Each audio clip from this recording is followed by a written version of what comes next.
I might need a refresher on what happened last time on this hot mess. Yes, who dares refresh us this time? Someone brave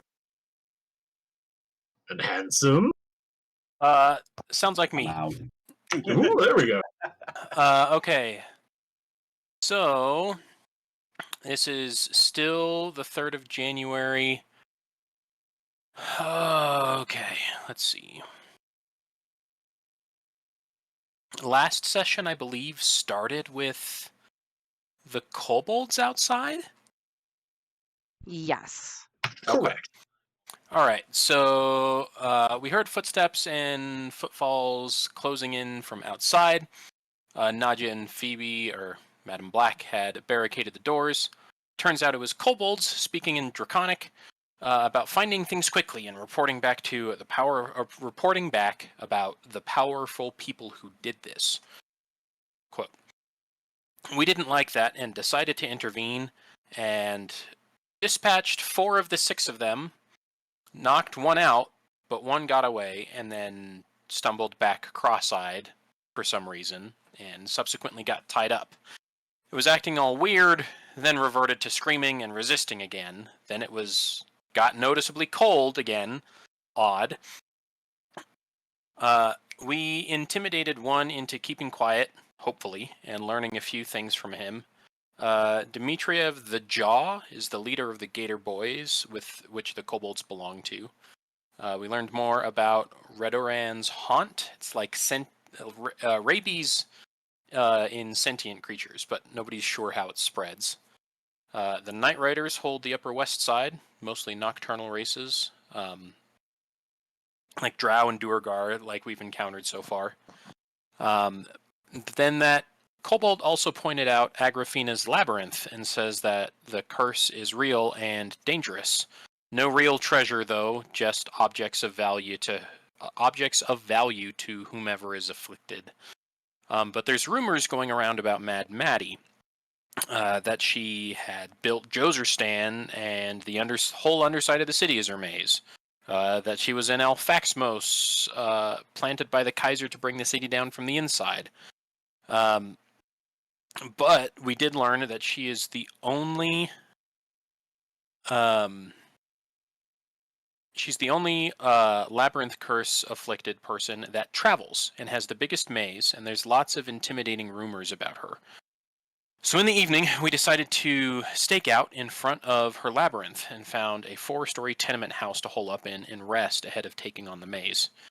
It looked like a pile of junk from a distance, the maze, but the wizard tower had partially collapsed onto a meat factory. That and a few of the surrounding buildings have sort of been stitched together in that odd labyrinthine scrap construction. And while we were looking at that, Aramis felt like we were being watched from that tower. Speaking of Aramis, as we were taking our long rest, this is where stuff gets fun. He woke us up in the middle of the night to warn us of some man-catchers at our building, hunting on behalf of someone named Loxley. Marjorie sure does take some time to herself, sneaking off to another room, but once we were all woken up, after she came back, there were crashes coming up the stairs, and then a velvet bag crashed through the door. And Marjorie opened it up, letting out a ghost, of all things. That seemed to be the least of our concerns in the moment, because the White Company, as Heinrich found out, were the ones currently storming up the building. So we ended up running across the rooftops to try and get away, and found ourselves trying to escape down another 4-story building. Looks like a glassworks of some kind. Marjorie left that velvet bag on the 4th floor to try to get them off our tail. And the next floor down, we found out, was heavily booby-trapped, though we didn't find that out the bad way. So we decided to hunker down there and try to use it to our advantage. They tried to pincer us from above and below, but the noise from below fell silent, and then there was some shouting back and forth between the two groups about something hiding in the walls. So we continued to hide behind the booby traps while the white company sent them off, which ended in an unfortunate amount of razor blades going into the face of a man, who then stumbled into the wall and was subsequently snatched into the wall by something with fingernails, and I think I think the description was like it looked like they had fingernails growing all over their body. All over their hand, because that's all you guys saw. All over their hand. Ugh. Right. And then Heinrich wanted to investigate the wall, but Ollie stepped in and kind of tried to message the creature in the wall. And then in response, we got whispers through the floor saying that we will never get their treasure. It was a man's voice, so we figured we weren't in Mad Maddie's Labyrinth yet. But whoever this person is, it called Mad Maddie a sergeant, which leads us to believe they were in Elfax's most militant. After essentially being allowed to leave this smaller labyrinth, we headed back to our hideout to rest through the remainder of the night. And that brings us to the morning of January 4th. A marvelous summary. Does anybody else remember anything that's missing or have anything to add? Yeah, these notes are taken from Ollie's perspective, so if there's something anyone else cares to add, I think that was the feel free highlights. to interrupt at any time. Think. Dear diary. Ew, ew, ew. Ah! Yeah. Oh gosh, they sucked. Oh my gosh. Yes. Oh yeah. We fell asleep. Stuff happened, so Ollie probably had to take out his pen again right when we were getting ready for bed and add some more notes. It just doesn't end with these people. But no, We're gonna have to buy him some more paper. yeah, you're gonna need a bigger notebook. Yep. We just gotta do volume 1, volume 2, volume 3, volume Yeah, just 476. multiple notebooks. It's dated. It's dated on the inside cover. By the end of the campaign, that's gonna be most of the inventory of your bag of holding or your briefcase of holding. It's just books. It's just notebooks. You'll be able to kill a man with the. Well, by with then, the... maybe I'll be able to have a whole library pop out of it. That would be funny. Ooh, or maybe a walk-in bag or something like that, where it's like, hey, look at my little pop-up library. That was so kind we're of some of the 100% inspiration behind Scamandering the it. bag was the Newt Scamander's briefcase in Fantastic Beasts. Okay, cool. But yeah, I think that was a good summary. I don't think we really missed too much. Nope, I am now. That just is trying to everything get as far as I Roll20 remember. open still. Here we Yeah. go. I made myself a note.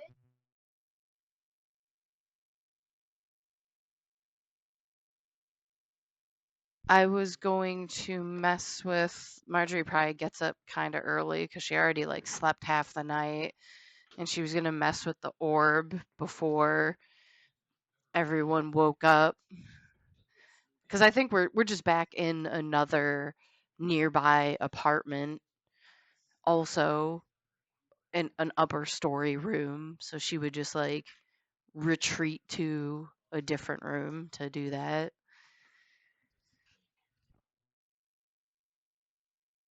Because I believe you guys had gone back to the attic, right? Yes, we went back to the first space we were holing up in because Yes. we figured the White Company wasn't going to be back anytime soon. And you figured correctly. You guys went back to the attic, holed back up there, and you get your long rest, you get your night's sleep. And you awaken in the morning to an unpleasant chill. It is a little drafty.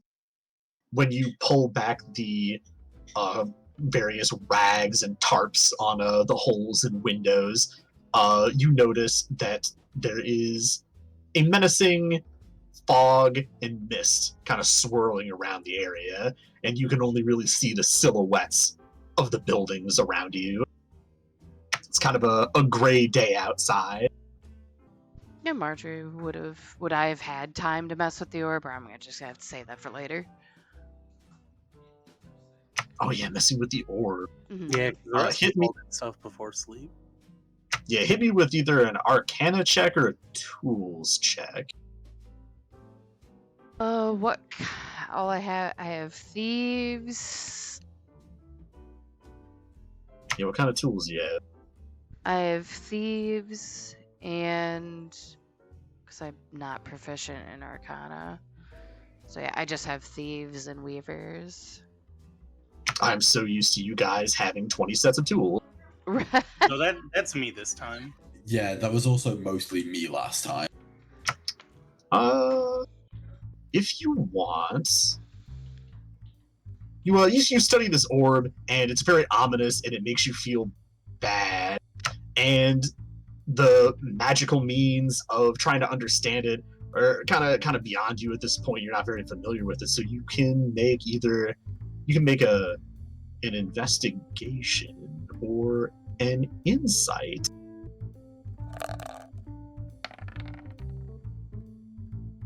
I was robbed of that 14. All right, Marjorie, Yeah.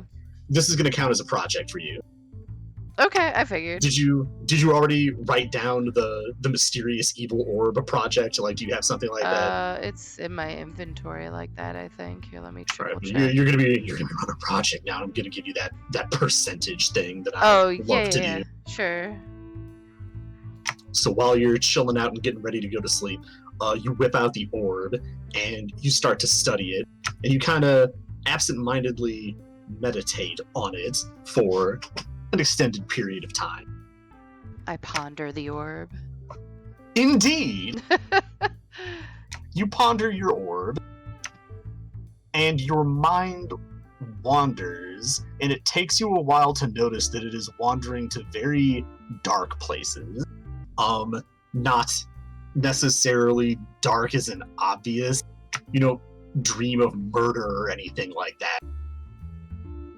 But you start recalling times in your life when you were afraid from years ago that you've long since forgotten about. Times of uncertainty, times of being afraid of something in the woods and running from it, being afraid of the dark as a child, that sort of thing. And after a few minutes, you kind of notice that you've been thinking of nothing but really bad things.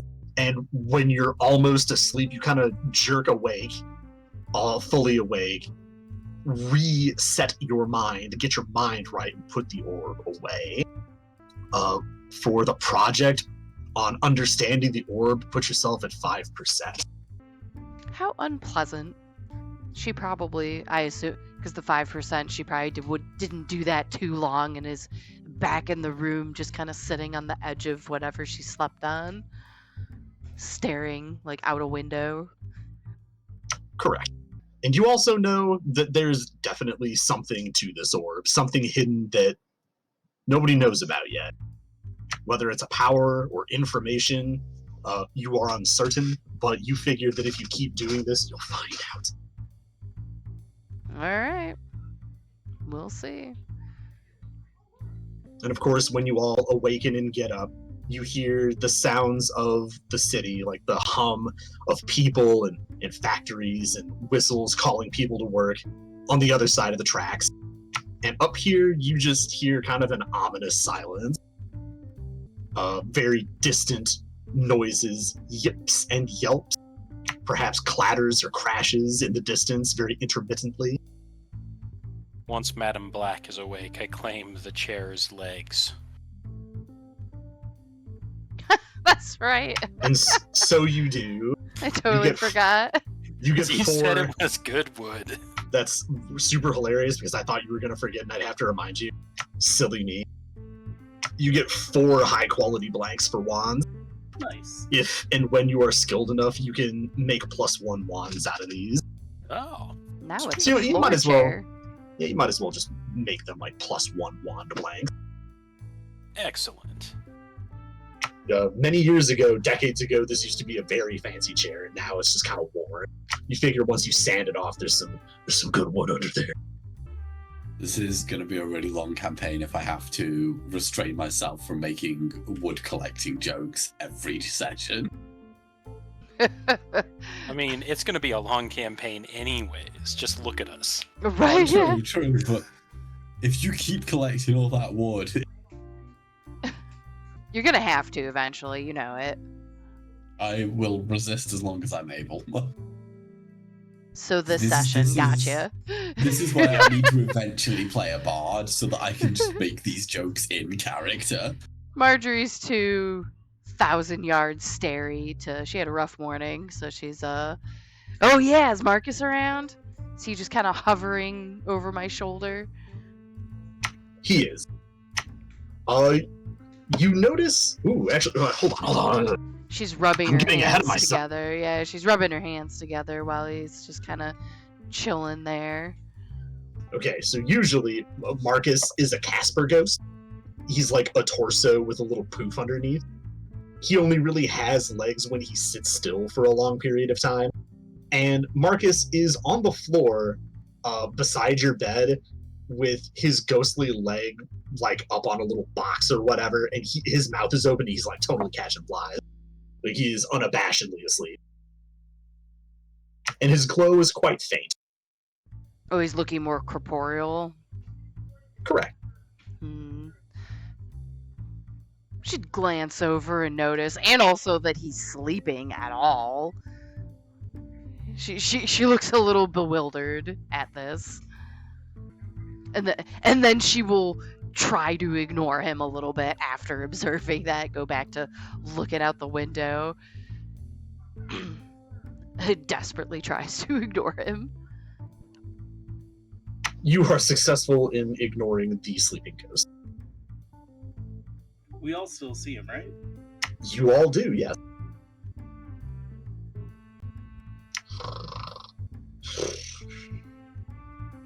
He's snoring. As with last session, because Daisy has been told to not acknowledge him, Daisy is staring anywhere but at him. Yeah, it's awake time. What are you all doing? I'll make breakfast. Oh, What are you no. making? Give me a second. I've got like 6 recipe pages. Let me have a look. It's gonna be something nobody wants to eat. Hang on. Just guaranteed, like, what is the worst dish for this party comp? I don't know, we're pretty diverse. You're probably gonna make something someone likes. Well, no, it's something that you would all normally like, but because you've Oh. now seen Daisy long enough, you're going to be very curious about Oh, we're gonna be like, from. where is this coming from? Especially when she adds you all, tries to give you all banana muffins with pecans on top.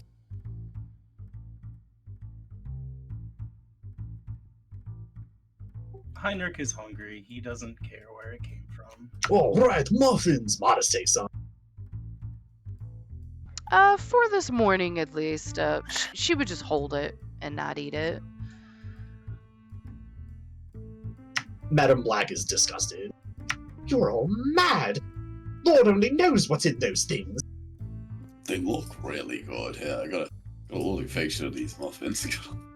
Heinrich shrugs. I've eaten field rations and things first since that. Field rations come from fields and factories. These rations come from... She just looks Daisy up and down and kind of mean mugs her. But then she looks to her own rations and just kind of frowns. And you see her kind of glancing back and to and fro the muffins. She's having a hard time, but she picks the ration. These are great because they're super healthy muffins, so they're not made with any flour or wheat. They're made with bananas and bits like that. So the banana is the main bit of the muffin, and then the pecans are on top. Yes, you like pulled them out of your ear or something. They're healthy. They're healthy banana muffins for children.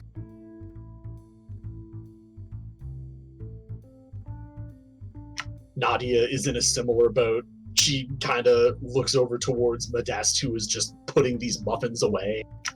Totally Homer Simpson, googly eyed, narf, narf, snarf, snarf. And then she slow turns over to Yarroplek, who is eating a muffin like a normal person. He just says, "Stop looking at me," and she sighs and takes a muffin. I'm glad I'm winning over the NPCs at least. Aramis is a hungry boy, so he's gonna eat one and eat a ration. He was like already digging into his ration, then I'll just take a muffin and just eat it as well. Shoveling all in. Well, this looks When, far better than Go ahead. most things I've had to eat recently, so.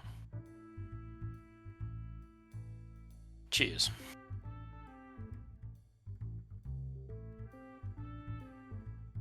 Modeste says, "Thank you, Baba Daisy," and he looks at Yarroplek and Nadia, who both just, "Thank you, Baba Daisy."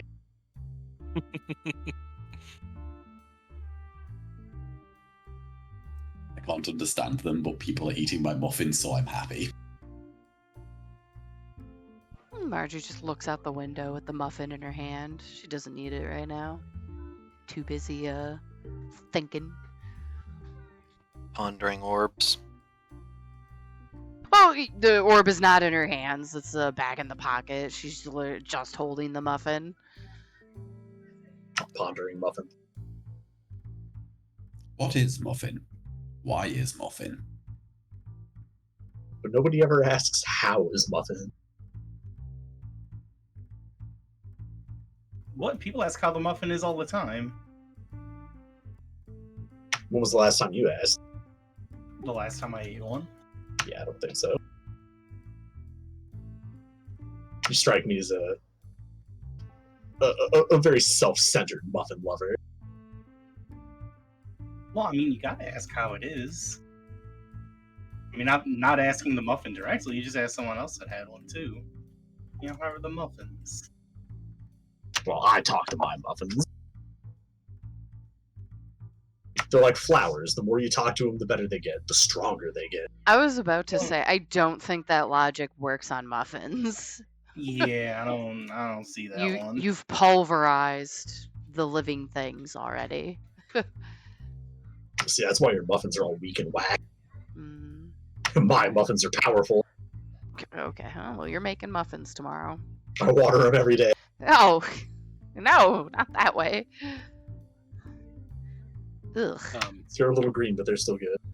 Ollie turns to Marjorie as everybody's eating and says, well, I've seen that kind of look before. Can practically see the gears turning. What's on your mind? Aside from the intangible elephant in the room. Yeah, she kind of looks looks like one of those like, gee, I wish you hadn't asked. And like, yeah, she does look at Marcus and then back out to the building we're obviously going to be needing to go into. And she just squirms on the spot. It is well, not nothing. She kind of stares at Marcus. It is mostly Marcus.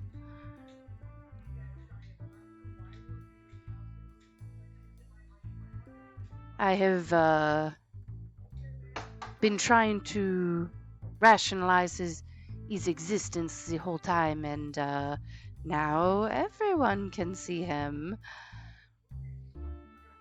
I am not sure if that is good or way worse than before. Well, all things considered, I think present company has taken it rather well, he says as he, scoots in his chair away from Marcus.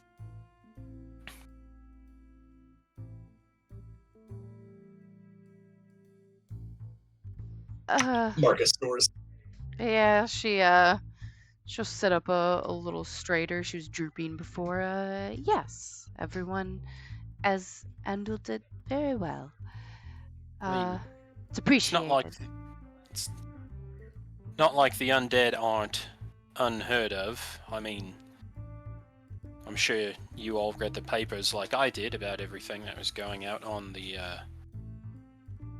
colonies to the east a few years ago. But Yes. guess I just never thought I'd see one in person. I think the forms of phantoms are a bit more uncommon, at least where I'm from, and they do not appear to everyone. So she just kind of gestures in Marcus's direction. I have not known what to make of him. She kind of looks to the side. We have been traveling together for a few weeks, or not a few weeks. It took us like 2 days to get here, right? Yeah, you've been with Marcus for. Well, it wouldn't be inaccurate to say a few weeks. Okay. So, yeah, she'd say a few weeks. And Hmm? he's just been following you this whole time? She opens her mouth to answer at first, and then closes it again and just nods. You can choose to insight or just believe her. I think he's just gonna choose to believe her, but he's like, I've always heard, at least stories growing up, that like places are haunted, not people being haunted. I would have to agree. It is an unusual. Stranger things, I suppose. I mean, he gestures out the window to the labyrinth. Oh, she nods eagerly. Like she latches onto that very quickly and nods. Yes, a very strange situation. Like one of those like nervous looks, and she kind of lets someone else pick up rather than her continuing on. So, you guys finish up your breakfast. Then what do? Gather up all our stuff and start heading down to Maggie's, I guess. Because we're gonna have to bite the bullet and get this started, I suppose. We came here for Heinrich's thing, and we also don't want to like be in this part of the city much longer. So you gather your party and venture forth. oh yes. The venturing commences. You gather up all your stuff and make your way downstairs out of this tenement house. And you cross the streets and wrecked courtyards of some of the row houses that are in between you and the factory / maze that's been made out of it. Climbing over rubble and debris and what have you. And you get to the factory ground. All of you guys see that the factory has some walls that have caved in, but the structure is still being held up by some pretty powerful beams. So, if anything, the skeleton would be fine, but the walls may collapse here and there. And you see that there's some sort of big old structure currently concealed by shadows within. Marjorie, you see a very faint glow over inside the factory where there are holes in the wall. Very large holes since it's been neglected for so long. Just the bricks have fallen over and collapsed.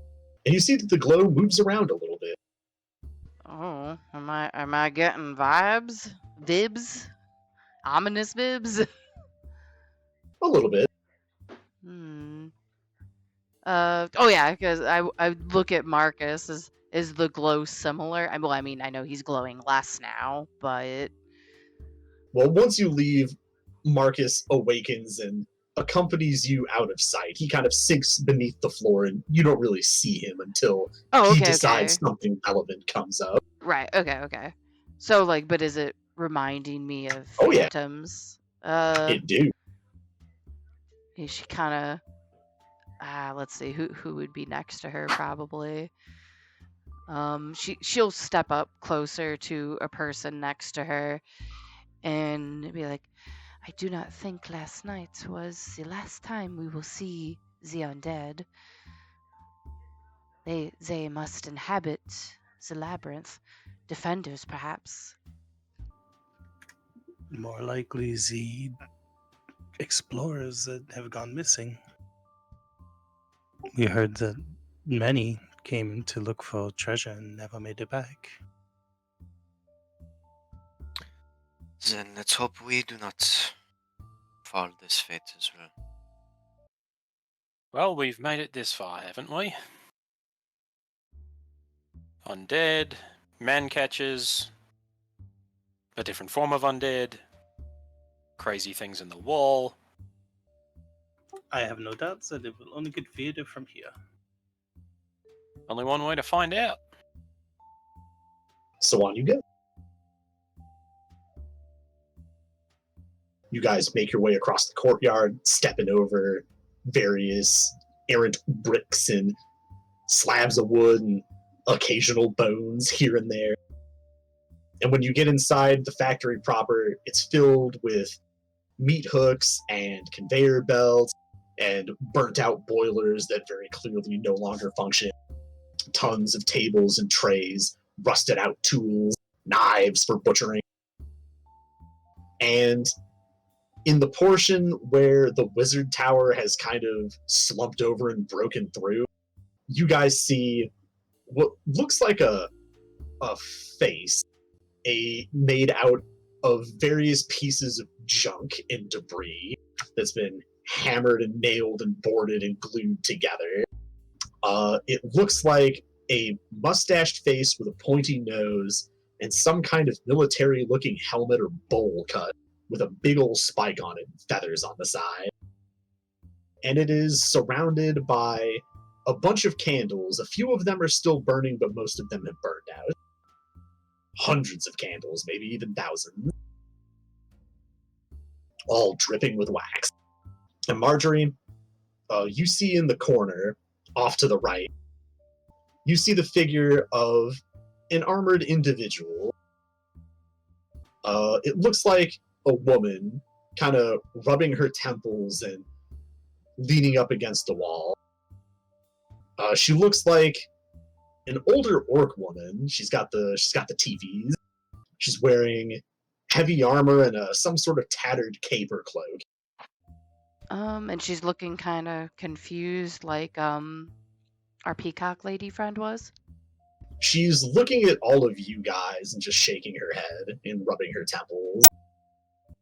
Well, I guess I'll walk up to her and be like, not happy to see us. She's surprised. She's kind of crouched leaning up against the wall, but she stands up and she looks around confused and checks the wall behind her, and she points to herself. You are talking to me. We? You can see me. Her voice sounds kind of distant and echoey. She's way dimmer than Marcus. Oh, okay. And the rest Can of you everyone else see guys, her? the rest of you guys see Marjorie having a conversation with a wall. Oh, she instantly turns red. Yeah, she covers her mouth like, oh. She frantically looks around, but it's like, when your cover's been blown, it's like, what are you doing here? she kind of says under her breath, who are you? The woman straightens up a bit and she says, my name was High Paladin Aletra. The High Cleric of Ghana sent me here to investigate what was happening in Djozerstan. the disease, the suffering. She looks up to the wizard tower busting through the ceiling of the factory, and what I found was nothing short of madness. And I am sorry to say that I failed in my mission. I think I perished within this maze. I came out, as I am here, to try and dissuade others from entering, but until now I have been unsuccessful. Yeah, yeah, she's hoping everyone else is like exploring the room. I don't know if everyone's gathered around her, I assume Daisy's just staring. because she just like Yes. beelined to this lady while everyone else probably like went to go explore, like, because we're in like the warehouse floor, and then this part of the building's like, I assume, broken and leads into the tower thing, right? Correct. Okay, yeah, so she would have like beelined over here. I missed her name too. Sorry. You got it somewhere for me? Yes, Paladin Elytra. Okay. Well, it's not usual. You kind of individuals are aware you have perished. Is this like your unfinished business? This is what you feel like you need to be doing? She kind of looks at the tower and then looks back to her. She seems a little confused, but she says, I think so. It must be. I do not know the last time I moved from this spot. So- Maybe if you heed my warnings and don't go in, maybe then I will have concluded my business. She kind of, yeah, she frowns at that. It's like, the entire reason we're here is because the person who has this labyrinth took something from one of us. Something I feel like is too important for him to abandon. You wouldn't, but perhaps instead of dissuading us, you can help us prepare for what's beyond. You've been within. You could help us out. She kind of grimaces a little bit, and she says, maybe this is my unfinished business. I will do my utmost, but it is hard to remember the past. And she kind of scrunches and makes a face and thinks for a moment. The rest of you just see Marjorie talking to a wall. Daisy, when you first came in, you didn't see anything here. But when you got closer, you see a very dim, very faint outline of a person here. Okay. And when you listen very closely, you feel like you can hear a small voice, as if somebody is speaking at normal volume far away in a different room. Is there a direction to the voice? And is it the same direction as the faint figure? No, that is the voice. Okay. It's just very faint. I was just checking I wasn't like hearing it coming from its corpse or something. If you want to, you can make a nature check. Or Arcana, whichever. Or religion. Ollie cat aggro. Oh, and that's... Didn't mean to leave that on. 25. Daisy, you know that this is a very weak spirit, either because it's very new or it's just barely hanging on to this world. But either way, you feel like you'd have some trouble communicating with it because it's so faint. But you find it very interesting that Marjorie is apparently having no such issues. You look over to her and she seems to be just having a normal conversation, like she does with the other ghost feller. I stare at Marjorie really intently with... If she looks around, it's dead creepy eyes. Like, they're dead inside, there's nothing there, and it's just staring at you. Like when you have a teddy bear on a bed and it's kind of dark and you can just see the glint in its eyes, that's what's happening. Gross.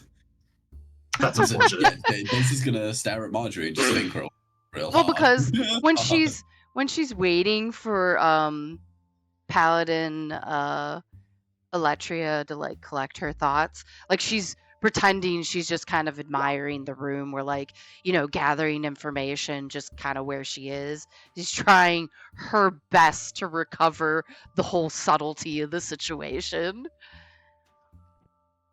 If you notice Daisy, you know she knows. You No, can yeah, tell. she noticed She's staring. she sees you. It's like, ugh. She like she like whips her back around. Like she puts her back to you as quick as possible. All right. So Paladin Elytra thinks for a minute and then kind of jumps up and says, I remember. The people of this place, they say that there is a monster within this twisted ruin, but it is not a monster. It is a woman. And she kind of like furrows her brow as if it's really hard to remember. She has been here for many years, but she is not from Djozerstan. I have a journal, or I did have a journal. It is on my body, within the maze. I wrote down everything that I found about her. Oh, yeah, Marjorie kind of wrings her hands. Do you remember how far in you made it at the very least? She kind of rubs her temples a bit more and shakes her head. I remember there was a hallway of ropes, many ropes, and chains. I remember there was pipes with steam. That is where I fell. Oh, we'll keep it in mind. She kind of like looks around. She kind of looks sadly at Paladin Eletria. I will be back, and perhaps maybe you will not be here anymore. She nods, and when you leave her to go into the maze, she waves a hand at you and says, I will pray for your safety. Thank you. Merci. And she'll go and collect everyone unless... I don't know. What was the rest of the party doing for that?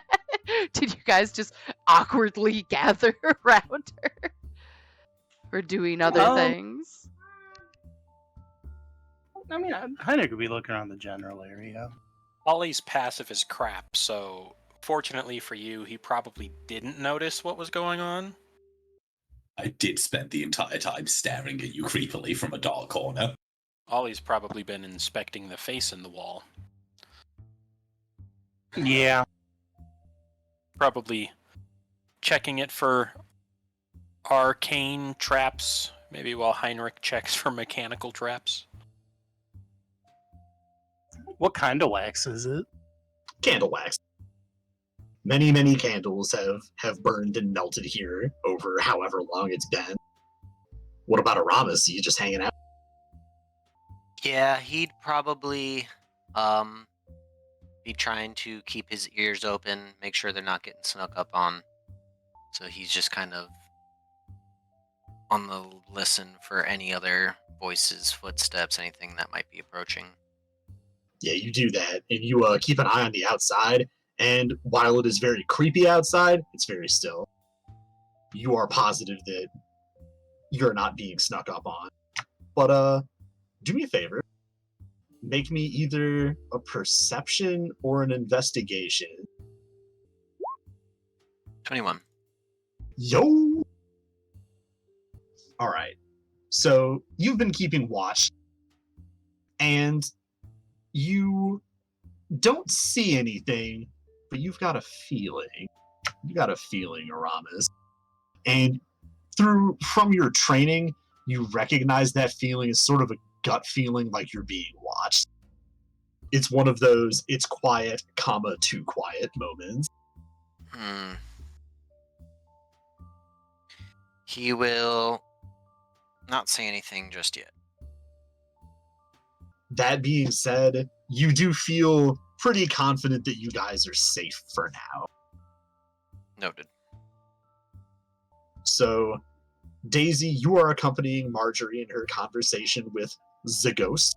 And Heinrich and Ollie, you are messing with the shrine. Yeah. So you guys figure out fairly quickly that there is a mechanism to this shrine. And I quadruple dog dare you, Heinrich, to make a tools check. And Ollie, you can make a tools check or an arcana. Got it. Ollie, you find that there are rudimentary wards and alarm spells on this thing, and you disable them and bypass them and erase them with ease, completely comprehensively. And you figure that it is to keep out normies. You guys are very good at what you do, so this is child's play for you, but any of like the kobold scavengers that you ran into, they would not be able to get past those. And Heinrich, you figure out the mechanism to open the way forward. Neato. You drop in your tools into some of the corners and start messing with the gears that you find and the levers and what have you. And you guys watch as the whole big old shrine, it's about like 7-8 feet tall, kind of clunks and shudders, and the top half of it begins to rise, kind of making it look like its mouth is opening. And it reveals behind it a hallway with some stairs. And it becomes very clear that it is a face of some kind.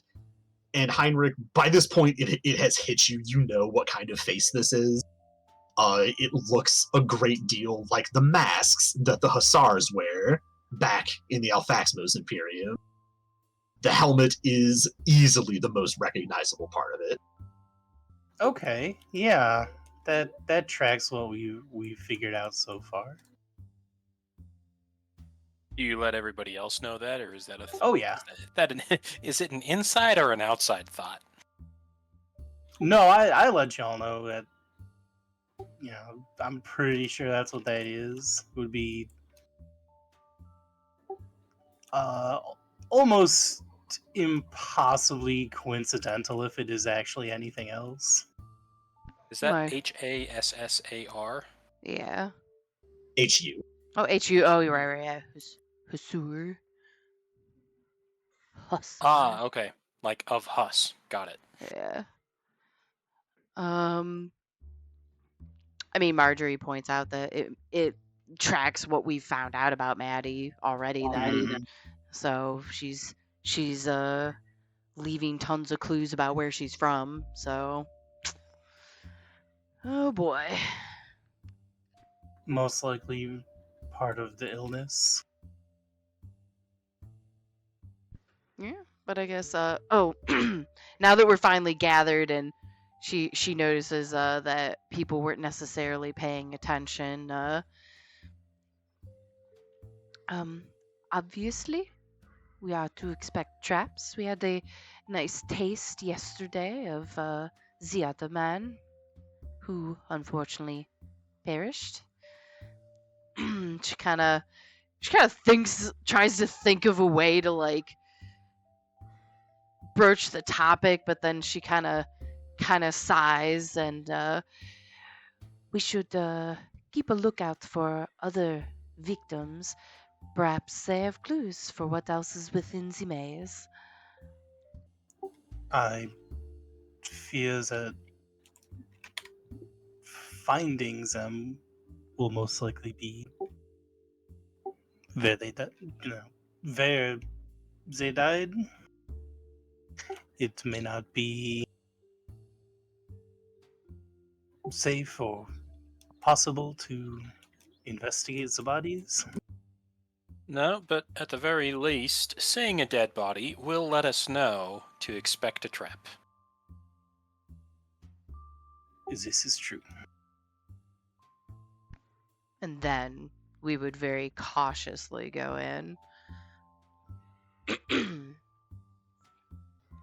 Who is going to be leading the way?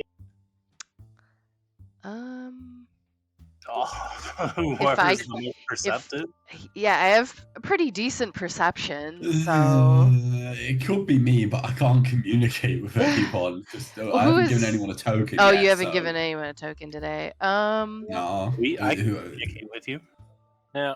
Yeah, that's true. Well, yeah, we can in Old Common, but if I have a I assumed you'd decent be near the back. perception, so I could be near the. Yeah, Marjorie would be in front.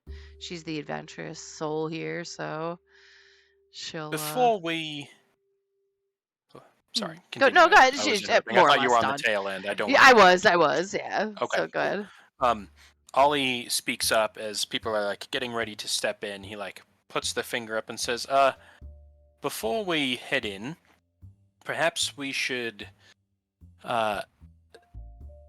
brainstorm a means of returning back to the entrance without getting lost, in case we need to hightail it out of the maze. This is a good idea.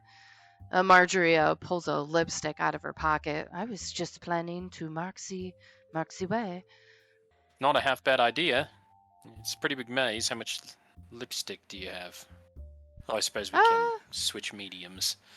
She pulls need out a be. disguise kit and she's like, well, should I go through the 5 or 6 I have?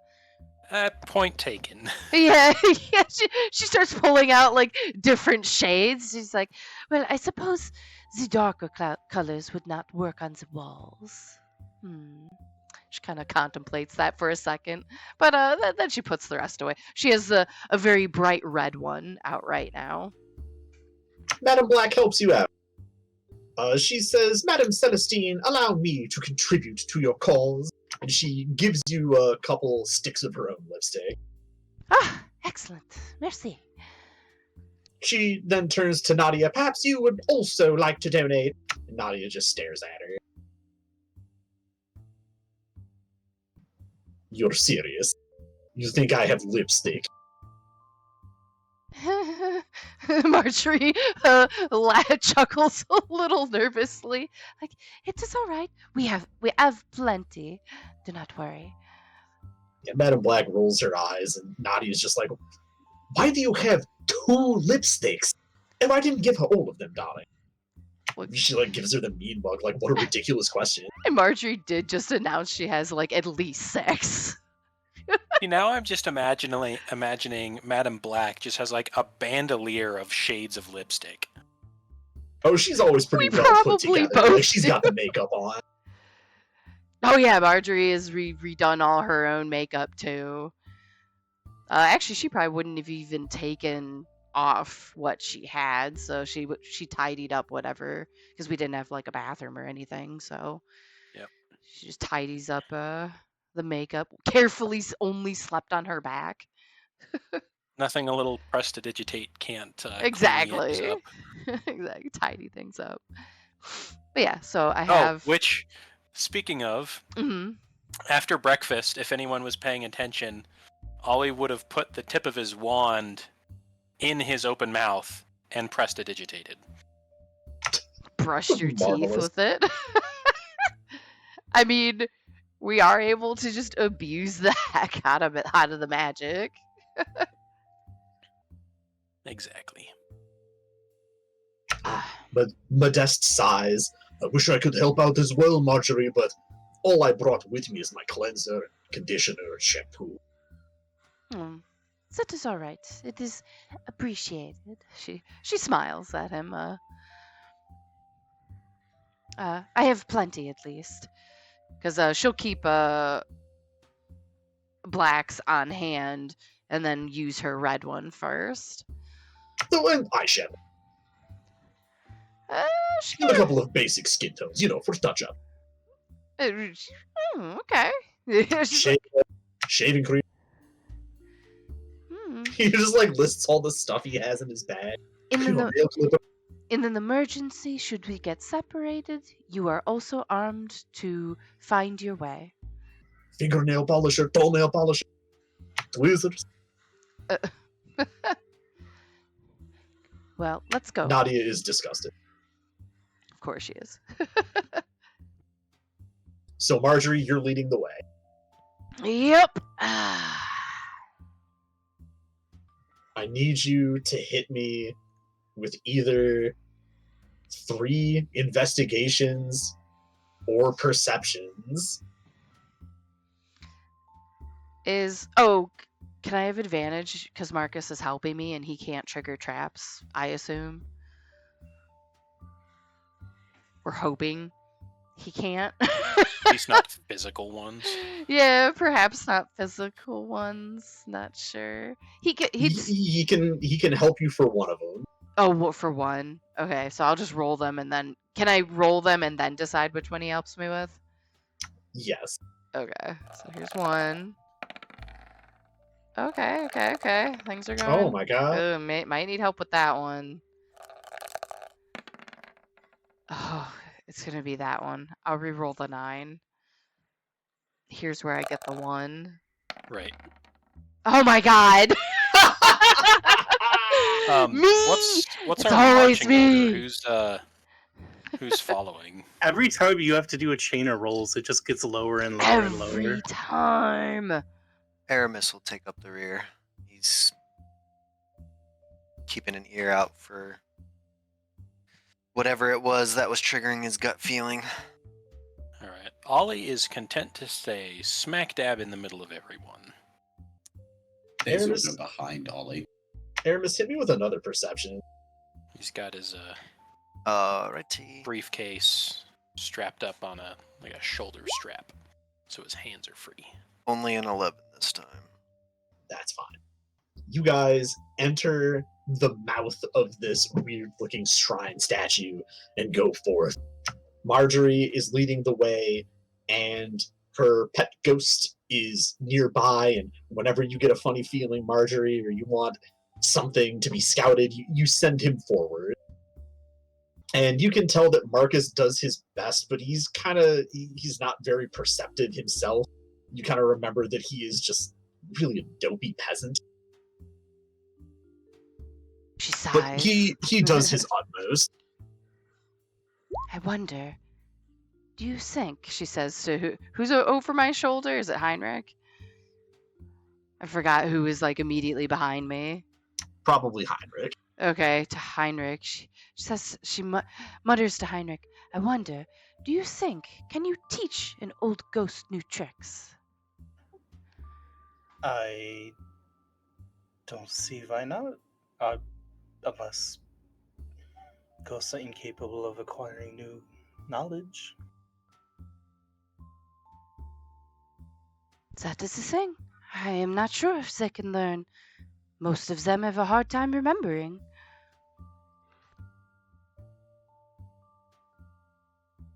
But perhaps, maybe Marcus is different. She shrugs and continues plotting our course.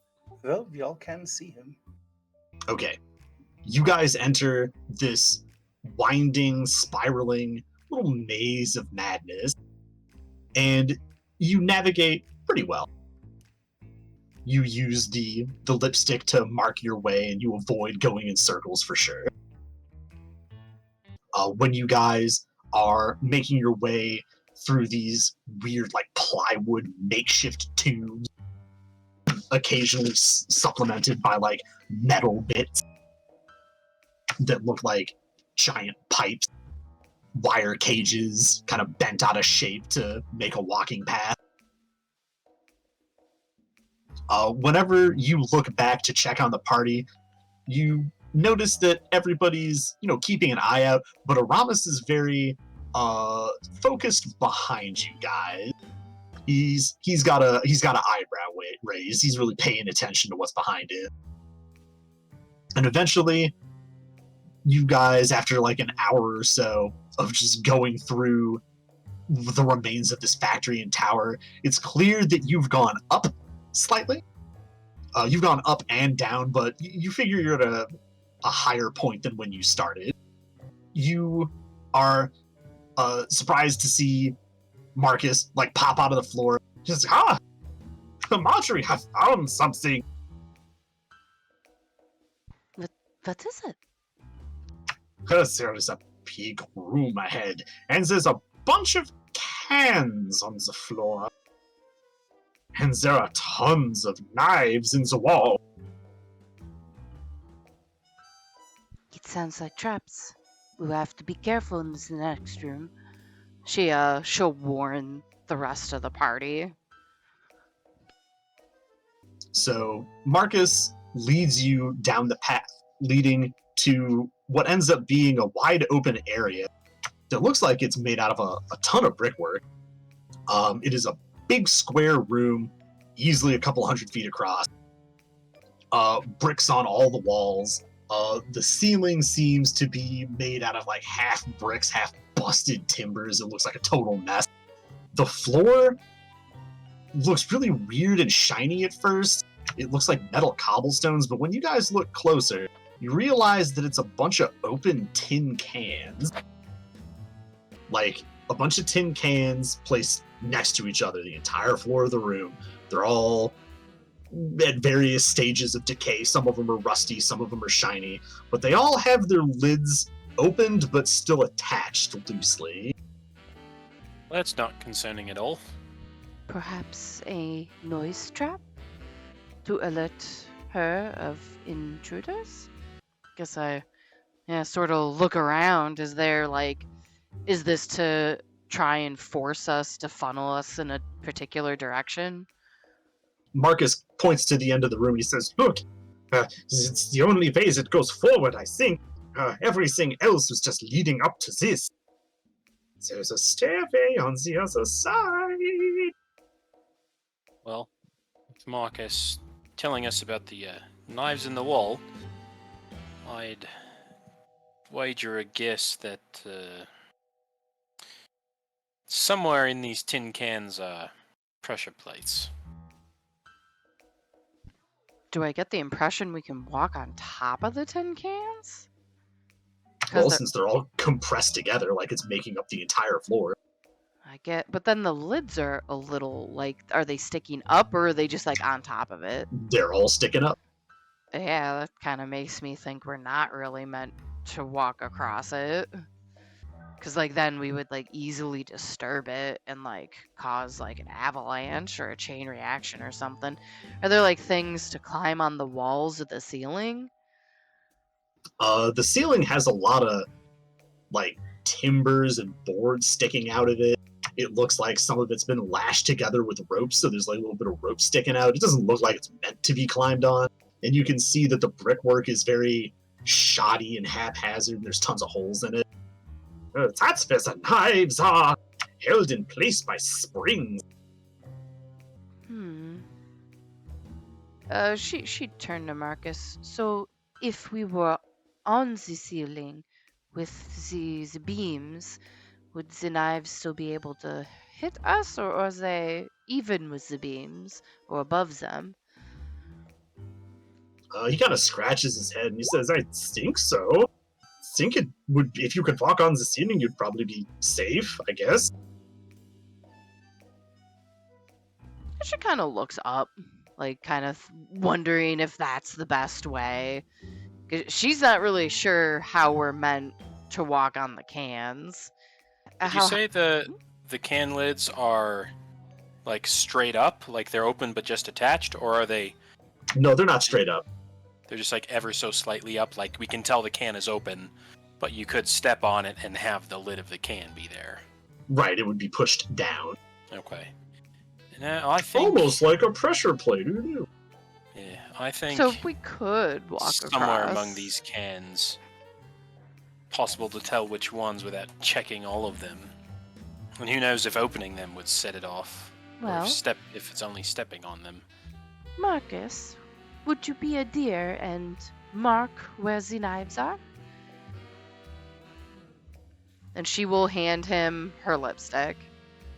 Or attempt to hand him her lipstick. Can he hold it? He says, sure, why not? And he goes to grab your lipstick, but he does not grab it, and instead a ghostly version of your lipstick appears in his ghostly hand, and he opens it up and begins pantomiming drawing on the walls. Damn. she sighs, like, You have mage hand, don't you? Yes, but I do not know if it will reach. But she'll summon up the hand and mark the ones, and wherever he'll mark, if it's in range, she'll mark it.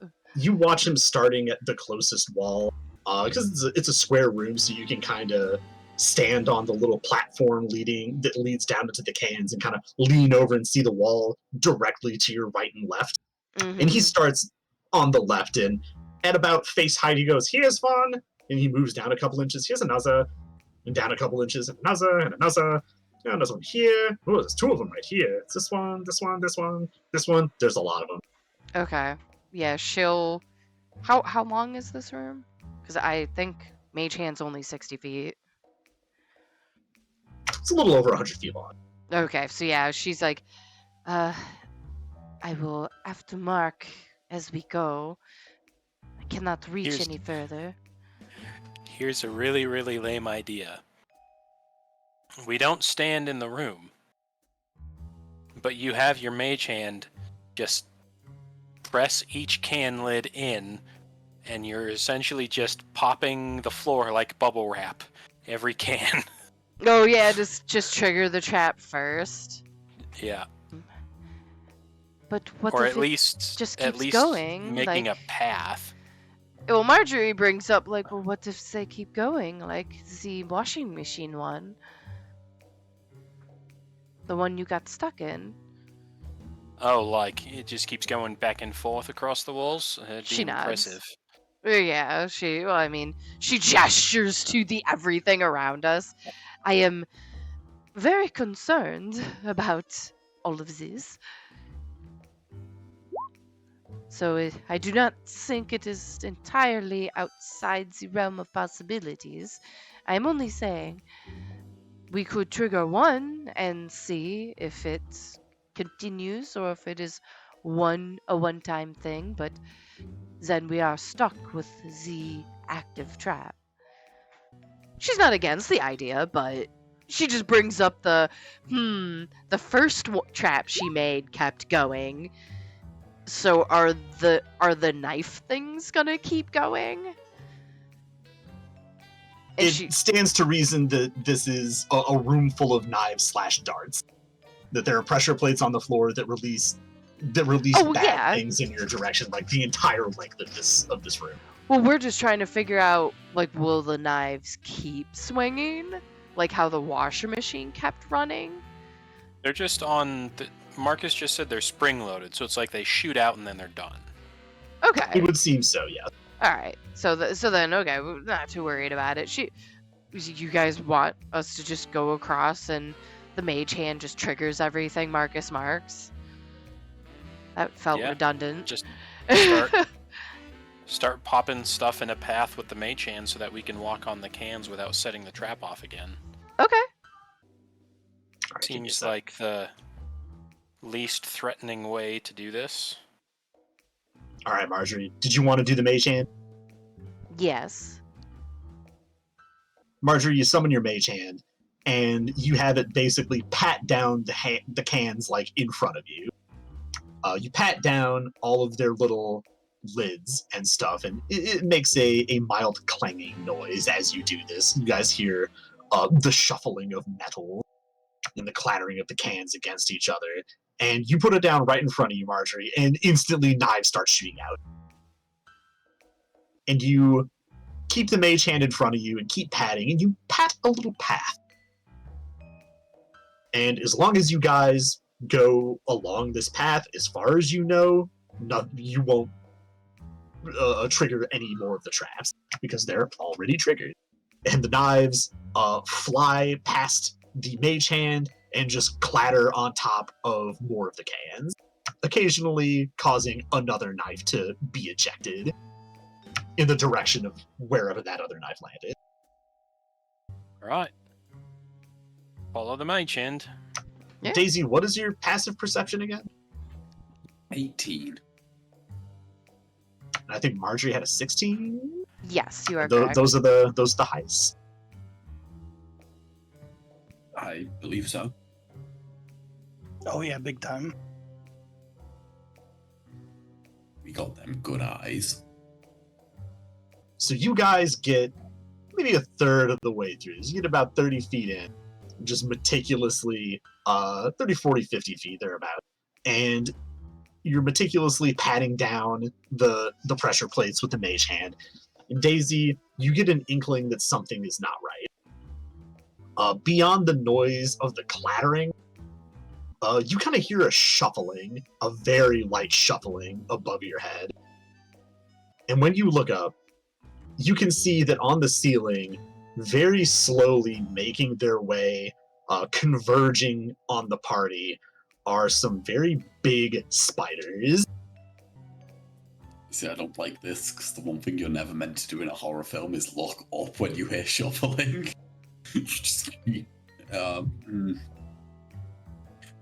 Yeah. Daisy knows she has to be tactful here, because she can't cause panic.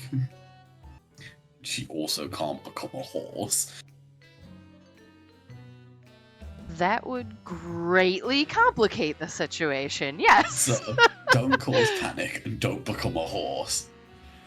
Okay, what can I do that doesn't involve those two things? I mean, you can talk to Heinrich. I know what I can do. I can talk to the spiders. That is true. Don't worry, guys, I've got this. Don't panic the party, panic the spiders instead. Because that'll go well. You know, she will let Heinrich know, though. She'll say in old common, I'm just gonna talk to the spiders. If I slow down, that's why, and then nothing else.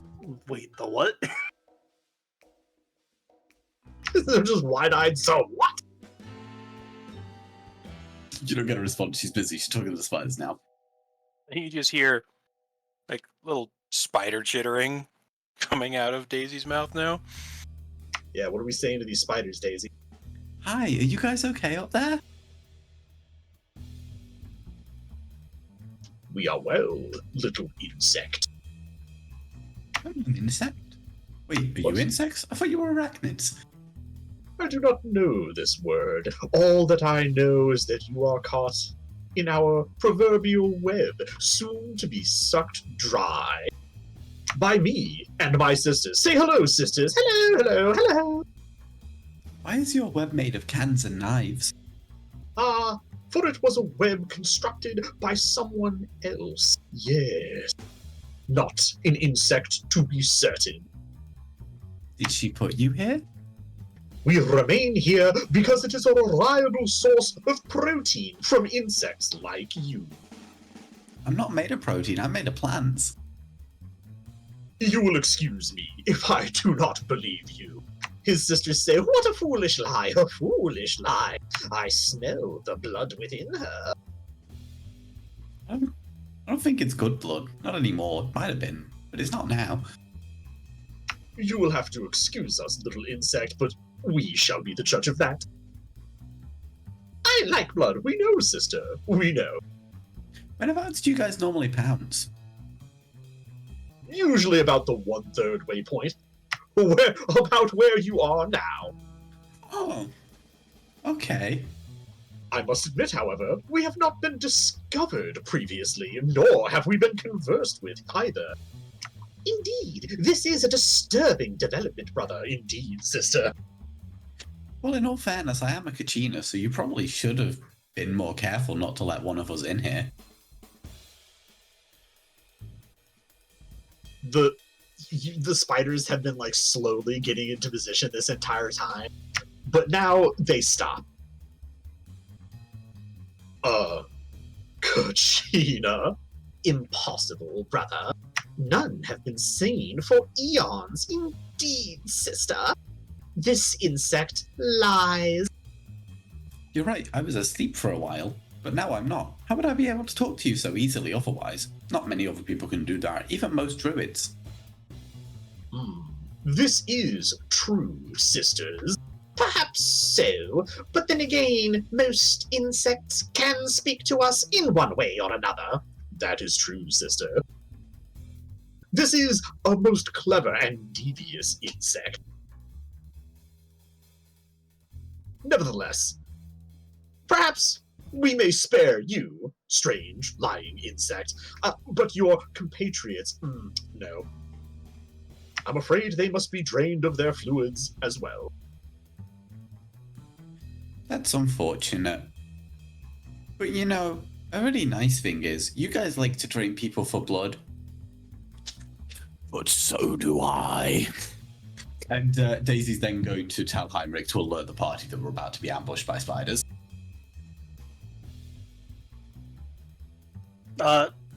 Yeah, no, Heinrich's gonna call that out. How dark is it up where the spiders are? It is fairly dark in this room. There are some holes in the walls and ceiling where some ambient light is making its way through, enough so that you guys can sort of see. You can see about 30 feet in front of you, and then about 30 to 60 feet in front of that, it gets murky. And you say they're on the ceiling, right? Yes. Oh, Paul.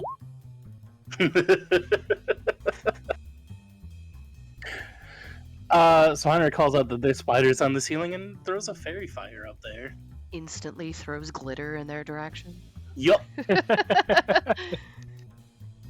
All of you guys hear these spiders like hissing and screaming, screeching like. Daisy, you hear a pox on you, foul demon! Curses, brother! We are discovered! We are undone! Silence, sister! It is time for battle, not for complaining! Hit me with your initiatives.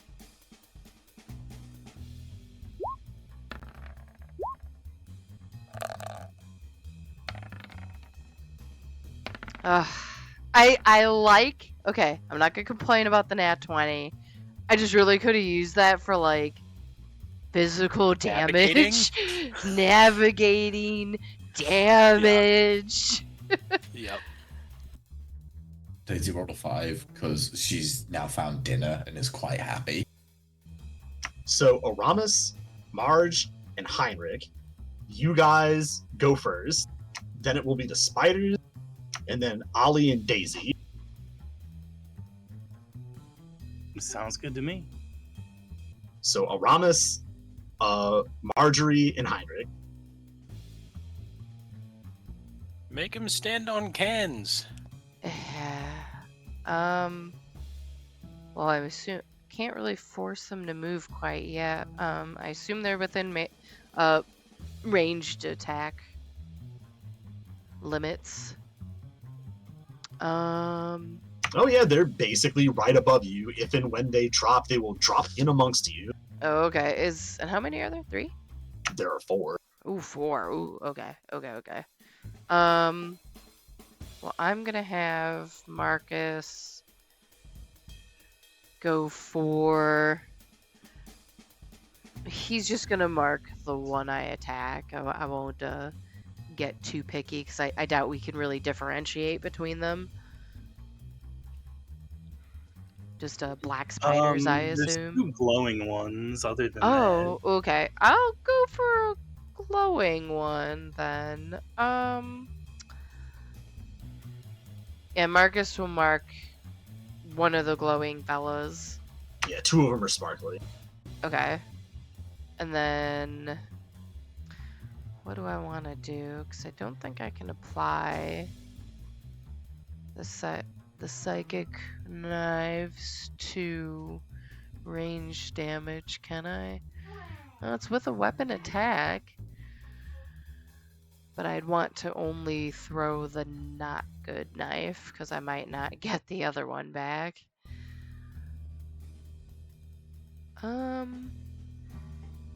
Since they're probably going to drop down, I'll keep it to be a spell first. I'll just Ray of Frost him. Sure. And I have advantage to hit for that one? Might as Because well. they've been very tired, yes.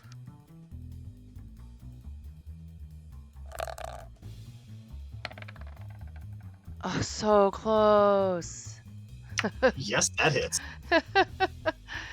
And then, so I get that. Crap damage too, but at least I get, what, his 1d6? 1d6. on that. A max for that. Okay. Equivalent exchange, I guess. But that is... All right, yeah, you zap him and it gets a little cold. Ah, it freezes us, brother. Oh yeah, and so the mage hand she was using has to... Well, is that a concentration? I assume it is. I believe so. So I assume, well, the mage hand would probably disappear then when she casts Ray of Frost, even though I don't think that's a concentration. Would I be No, able to do both? Should be able to, because you can concentrate on concentration spells as long as you don't cast another concentration spell. I just didn't know if because they're cantrips, one would just stop. I've never done that before. No, it should persist. Okay. Alright, so then the mage hand keeps going 60 feet ahead of us to just try and like clear some combat space for us. It's not a concentration, so you can keep using, but it is 30 feet though. Oh, it's 30. Oh, okay. Ooh, oops. Okay, my bad. I thought it was longer. 60 is the Mage Hand Leisure Domain feature of Trickster, Arcane Trickster Rogue. Oh, okay. Alright, but yeah, I'll just clear the area around us so that we can still, like, fight. Unfortunately, you must use your action to control the mage hand. Action. Okay, so, she'll leave it summoned, but she won't do anything with it. You do know that you have about 30 feet ahead of you that are more or less cleared. Yeah, so we got combat space, so that which was the goal. So yeah, she'll just keep it around just in case. But that's my turn. So that leaves Aramis and Heinrich. Well, Heinrich is gonna unfold that Alpedo and take a shot at one of these spiders. One of the fairy fired ones? Yeah. You know, I'll hit the same one, I guess. Go for it.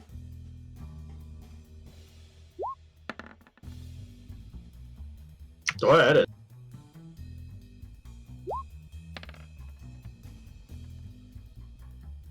It's a 17 big boy damage. You hit this spider real good, and it squeals. Squeals and hisses.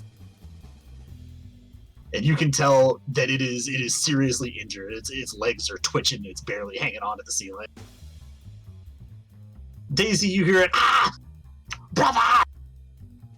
Brother, you have undone us! Aramis.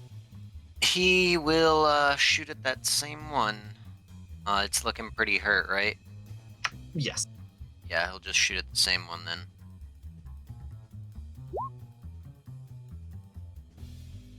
That barely hits. Aramis, you take aim and blast off two of its legs, and it squeals and falls from the ceiling.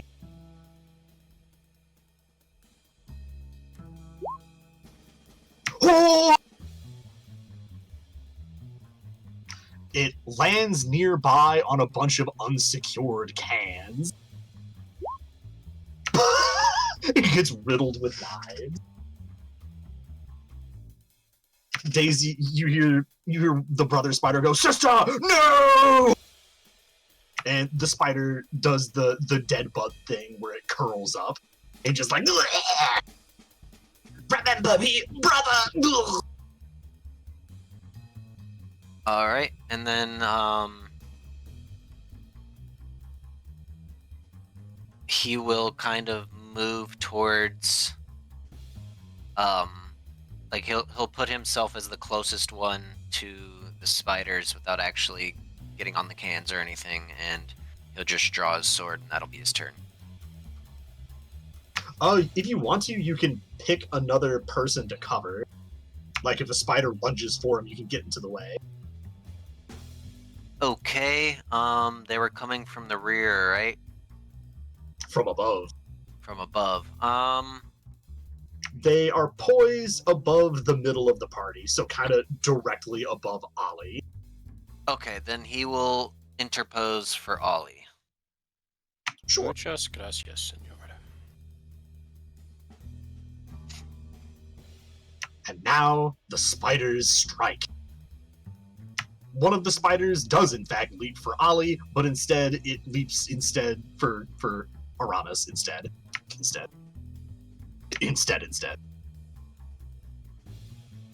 You having a stroke over there? Yeah. That will hit. Oh gosh. Yeah, good thing that's not coming for me. Yikes. I will avenge you, sister!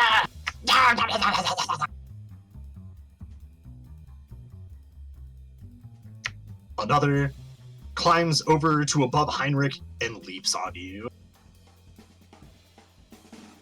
Okie doke. Oh lord!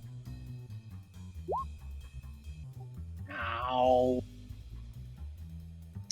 And the fourth one goes for you, Daisy. Vengeance shall be ours! Liar! Fiend!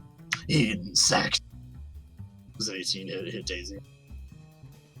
Yes.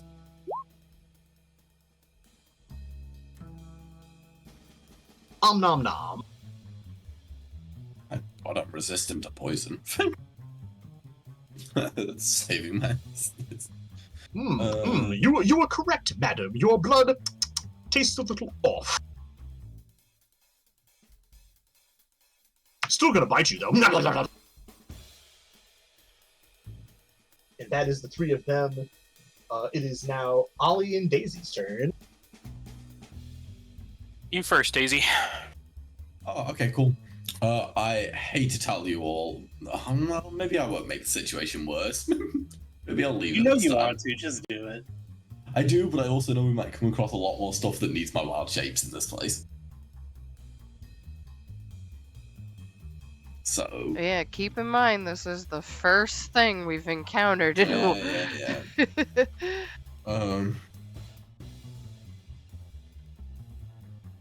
Yeah. These things are about the size and weight of a German Shepherd. Oh no, they're daisy-sized. Yes. And their legs are all sticky and pokey and weird.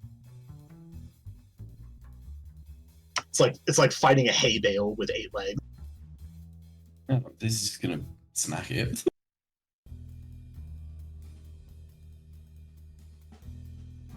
Okay. I do not smack it. Daisy, you struggle to try and get the brother off of you, but you cannot. He has firmly got you in his grasp, and he wants his revenge. You murdered my sister! How dare you! That's the third most ridiculous thing that's ever happened to me. What were the first two? Secrets that I will take to my grave! Ramus, Marjorie, and Heinrich, it is your turn. Nay, sir. Ollie didn't go. Ollie... the spiders have all dropped down on people at this point, right? Oh yeah, Ollie didn't go. Jesus Christ, what am I doing? Yeah, all the spiders have dropped. Okay. Sorry, I'm mildly distracted. Blame the shoulder. No, you're fine. I do the same thing at the end of initiative. Ollie is going to take a page out of Marjorie's book and Ray of Frost one of the sparkly ones. You get advantage.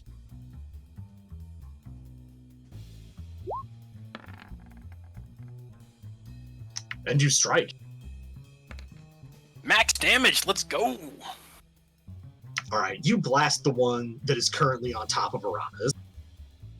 He does his best to keep Aramis between him and the spider.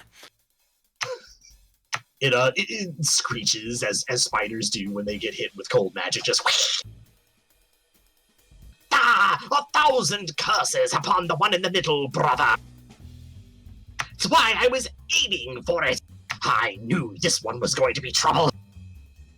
Matter at hand, sister, matter at hand.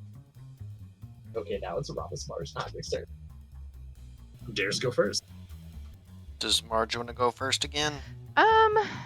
Sure. Marge's If busy. you guys want me to, I can get You that out sound of a the little way. busy. Yeah, I can go first real quick because I'm here. Is the one that Marcus marked still alive, or was that the sister? It was indeed. Okay, so then can he mark the brother now, or Yeah, you whichever can mark the whichever brother. other one's glowing? I guess. The brother is currently biting the crap out of Daisy. Oh yeah. He's gonna mark him, and then I'm gonna. I don't really want to. Or he's down among us now. Is he They within all are. stabbing distance? They all are. Okay. And he's still looking pretty fresh. He's completely fresh, yes. Oh yeah. Okay. So we will attempt to do the stabbing, and he is a glowing one, right? No. Oh The no. only okay. remaining glowing one is attacking Aramis. Okay, well then I will do my normal bonks on him. So there's the first one and the second one. They both hit. Oh, cool. And then I will do Psychic Blade, so that adds a 2d6 then to. Yeah, it doesn't matter which attack because they both hit. So there's the first stagger, that, and slash roll 2d6. And 4 brain damage.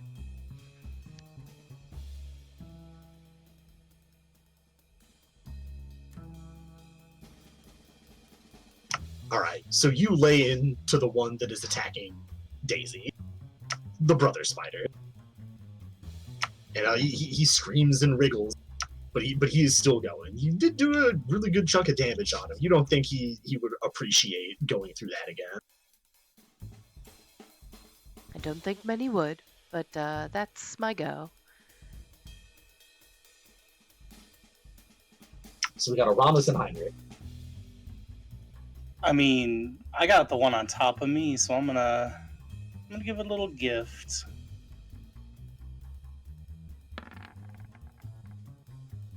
Grab it and shock the crap out of it. Oh, that hits. Oh, that almost landed on one.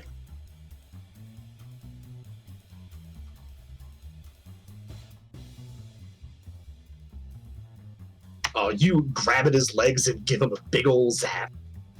And the tips of the hairs on his legs are singed and start smoking. Yeah. Brother! Good, this one had better taste good.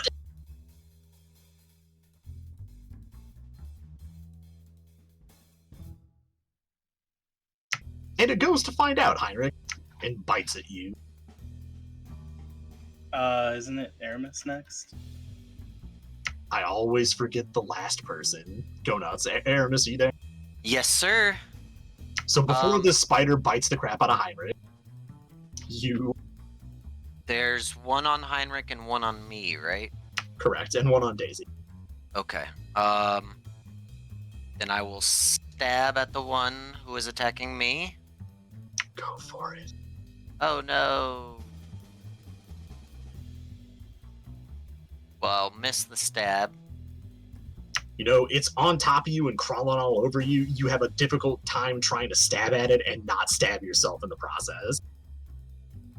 It's giving you the business. It's going ham. Then I'm going to action surge, stab it again, miss again. Unfortunately, yes. All right. Then I will use my bonus action to shoot at the one that's on Heinrich, because if I try to shoot this one, it would be at disadvantage. Do it. Oh, yeah, that is.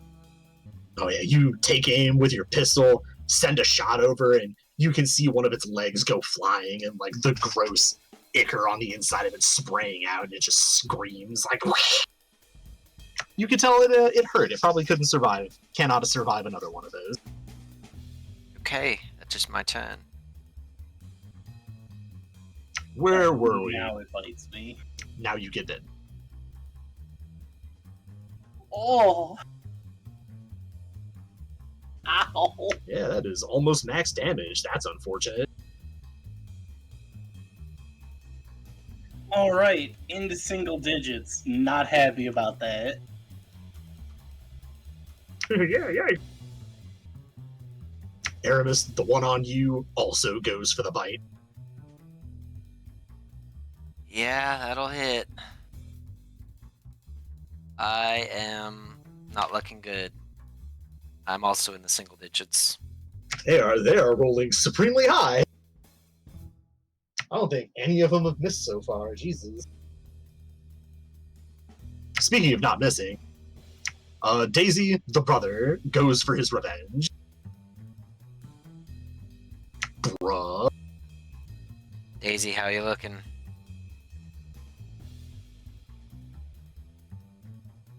Dead, apparently. Daisy, hello? Yeah, that hits. Sorry, I was peeing. Figured I had more time. Well, that's why you keep a cup at your desk, dingus. Ew. My bathroom's like 5 feet away. I'm not. No. Not Oh, it's only actually 5 worth feet it. away. You just kick open the then door to just the bathroom mark with it. your foot and then send it. Don't even bother getting up. Start getting full sound. I feel like I could pee from my chair. We'll try that one day, but not today. I don't know, I feel like that would get us some views. Or the opposite? I don't know. I feel like that might actually get us banned, yeah. Maybe it depends on whether or not your camera's on. Speaking of cameras being on you, it is Daisy and Ollie's turn. You want to go first? Or do you want me to go first? Nah, you can go first. All right. Seeing the struggle that Aramis is having, Ollie is going to spend a first level spell slot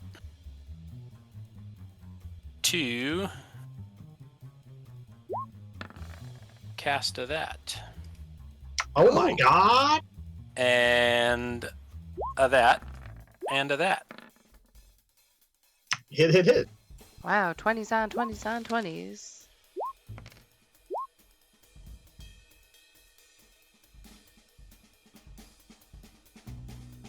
Total of 21. Okay, the first two are enough to kill the spider. You Swiss cheese the brother, who falls off of Daisy and crumples into the bug position. And just sweet winter for me, sisters. I'm sorry. Which the rest of you guys hear is just. And then I'm going to send that last one. Oh my god, that's hilarious. To the one attacking Heinrich, which is enough to kill it as well. Excellent. Brother, I will see you soon. It falls off of you, Heinrich, and it rolls into a little scrunched up ball. Which now leaves only the one attacking Aramis. Daisy. This spider's gonna have a really horrible time because I'm going to cast Infestation and I'm going to try and have a bunch of tiny spiders eat this spider. Yeah, things get worse. Can it make me a saving throw, please? A con save. Cool. If it is, it's being eaten by tiny spiders. Doesn't that also mean it moves? Yes, it's being moved. I need to roll a d4 for the direction because I'm pretty sure I'm about to just move it onto some knives. It's a 2, so it gets moved south. Cool. That doesn't trigger an attack of opportunity, right? Because it was forcefully moved. Correct. You know what I just realized?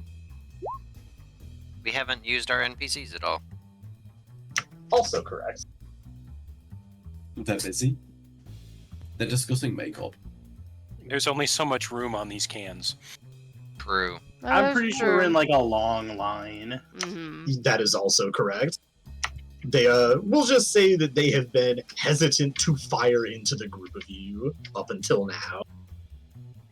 I do like the idea that they're discussing. Or they're just people. taking that long to get into position without getting knifed. Correct. The one that gets pulled off of Aramis gets pulled into the cans and activates some knives which fly dangerously close, trimming its nose hairs, doing a little bit of damage. How's it doing with the existential crisis of being eaten by smaller spiders? Brother! Sisters! Stop! Stop doing this to me! I am your better! No! Not doing well. So not great. Yeah. I will look at it and I will just say, you should really respect people like me. It's better for your health. This proves nothing! Marjorie, Aramis, and Heinrich, it is now on you. How many we got left? Just the one. That's the one. I'm Alright. gonna heal myself. Probably a good idea. I was gonna have Marcus mark this spooter, and I will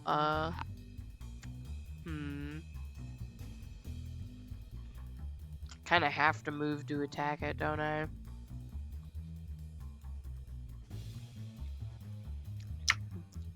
At this point, yes, and it is in the cans, in the danger zone. Did it already? Well, when I walk up to it, it's still a safe area, right? It's danger behind it. It's danger all around it. It's in the cans. Oh, okay.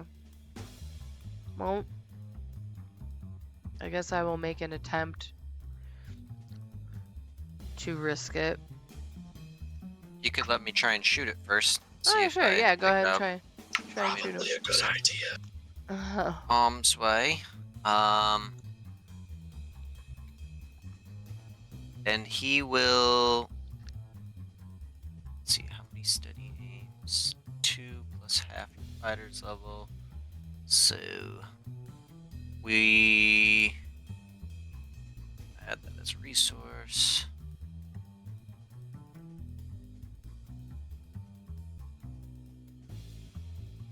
I'm gonna use my bonus action to make this a steady aim shot. Mm. Nice.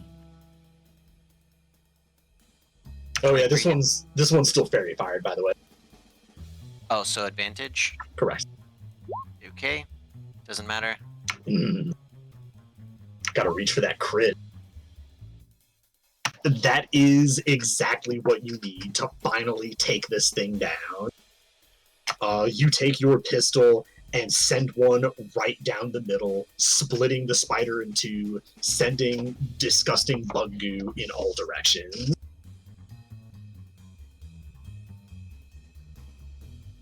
Alright.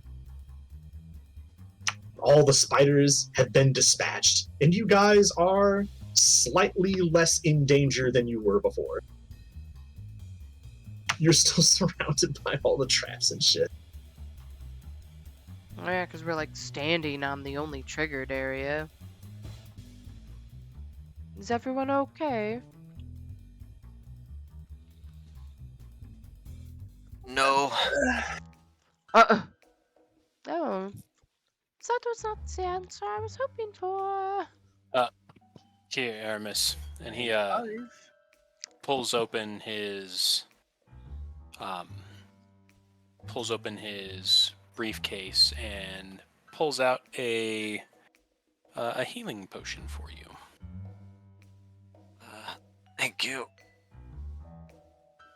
1d8 plus 4.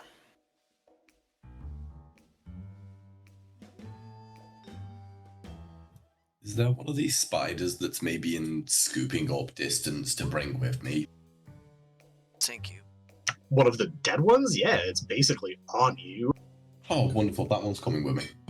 He will also use second one of those because he has a couple. Add giant wolf spider remains to your inventory. 10. He's looking pretty much back up to full. Still got a few scripts and scratches there and here, but otherwise he's okay.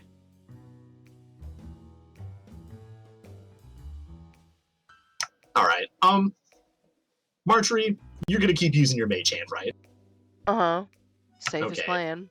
You guys keep using Marjorie's mage hand. You get to the other side of the room, and you keep an eye out on the ceiling for more spiders, and you do see the glint of their little compound eyes from some of the corners and cracks in the room. But after what you did to the brother and sisters, they don't screw with you anymore. I say hello to them all. Oh yeah, Daisy, you hear them whispering amongst themselves. Perhaps it does not lie. Perhaps it is one of the protectors of old. Interesting. Smells like mushrooms to me. You are an idiot. You smell mushrooms everywhere. Get out of here. You guys all just hear the echoes of the chittering at a distance and the shuffling around. But you do get to the opposite end of this little gauntlet, and you see a makeshift staircase spiraling upwards. We get to the end of this area and there's stairs going up, right? Yeah, speaking of spooky Halloween, there is a makeshift spiral staircase leading up. Aramis, make me another perception check. He's too focused on making sure he's alright. Indeed. You know that these spiders aren't going to follow you. You peer back into the previous room with the corpses you've left strewn about. The knives all over the place. And it's going to be a huge pain in the ass getting through this room if there is someone following you, like you kind of believe there is. You guys continue up the spiral staircase, made up of furniture, like salvage, busted up furniture, splices of wood, brickwork. It's got the whole shebang.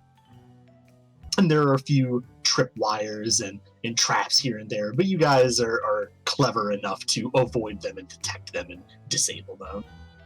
Because Ollie loves wood so much, is there any good wood here for Ollie to take? I don't know. Does Ollie wanna try it? I don't know if we want to mess with the staircase too much. Ollie just sees a post of the banister around the outside and goes, noted. Yeah, Marjorie mentions probably shouldn't mess with ZV Foundation as shaky as it is already. No, I'm content with my chair legs for the day, I think, unless something incredibly useful comes up. Oh, you mean like a good piece of hardwood? Some really hard wood? I didn't last the session, did I? I didn't even make it one session. No, I told but you. You say... Oh, Daisy can't say that anyways. That's just me. That's just me not making It's it through the just session rain. without making a hardwood joke. Because Ollie would definitely go into, well, actually, you see, it's rather about how pliable it needs to be. You see, it has to, and he just start rambling. Right. He just goes into it. Oh, so you need it to be hard but flexible.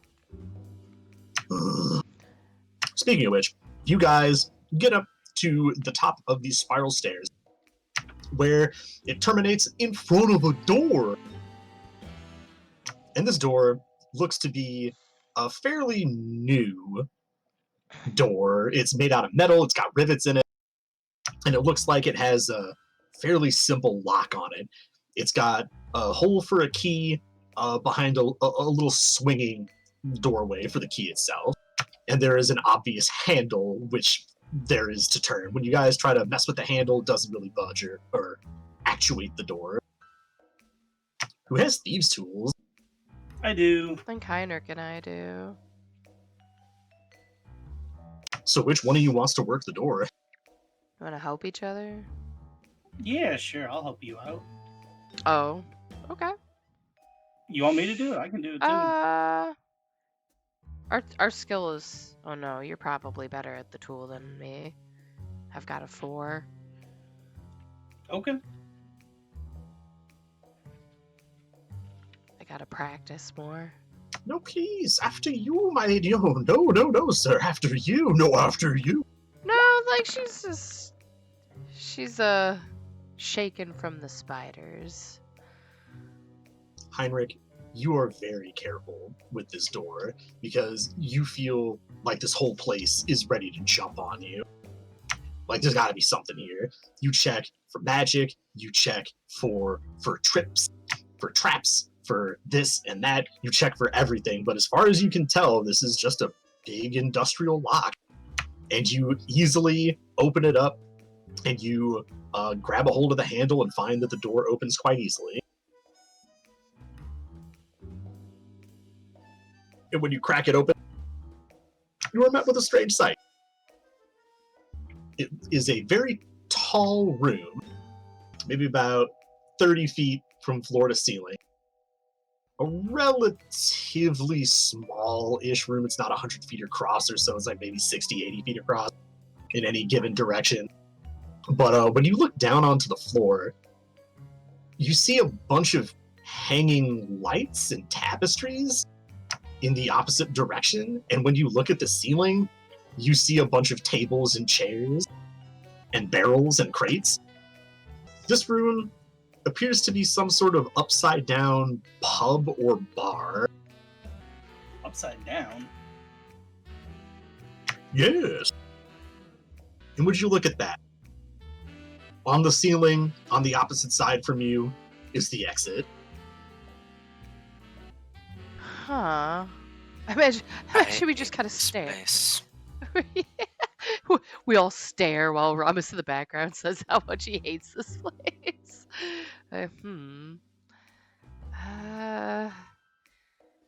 So it's too high to grab onto anything.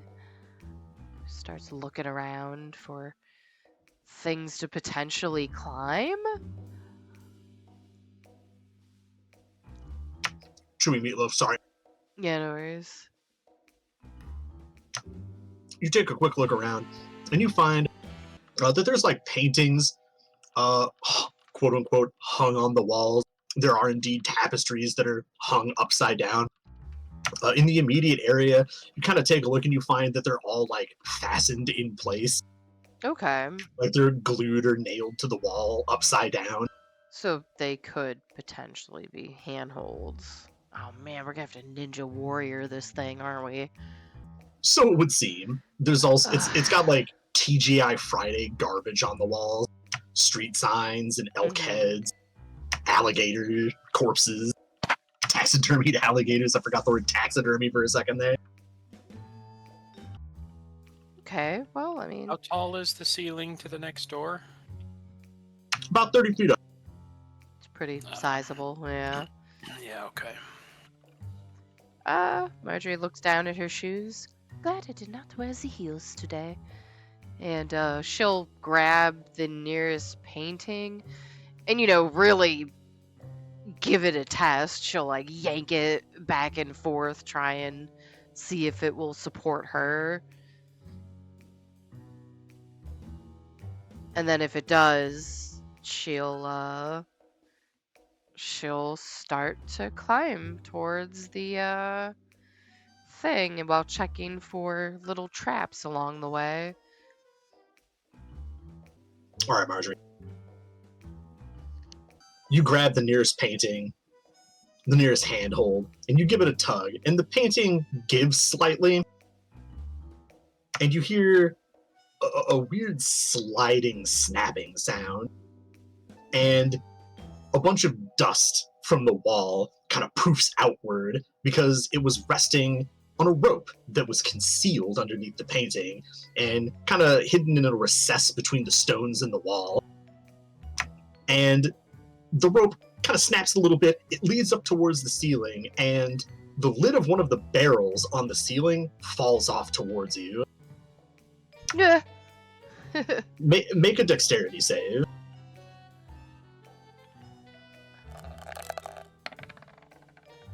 10. The lid to the barrel hits you on the head, dealing Ah. 1 damage. Ah! Ugh. Well, that's the trick. She just kind of holds her head. Ah. She like looks how many things. She'll like look at how many things that could fall off. And Tons of them. yeah, tons. Okay. What's your passive perception again? 16. Alright, so you take a look at the wall after this thing hits you in the head. And there's like a moment of silence in the room after the lid to the barrel stops, comes to a rest.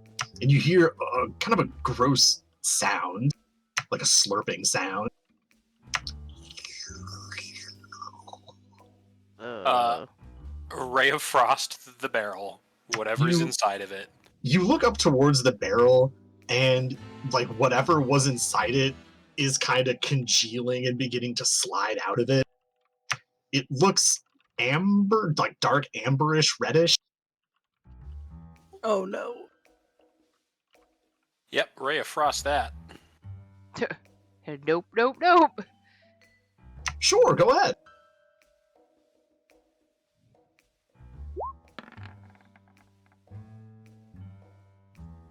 Bonk. Yes, you hit this. And its movement speed is reduced by 10. Marjorie, Mm-hmm. make for me another dexterity save. Oh no. Crap. Okay, better. 18. So this clump of goo gets hit by this ray of frost, and it slides out of the barrel and lands exactly where you were going to be standing before you action dodge out of the way. And it slushes and splatters onto the ground where you would have been.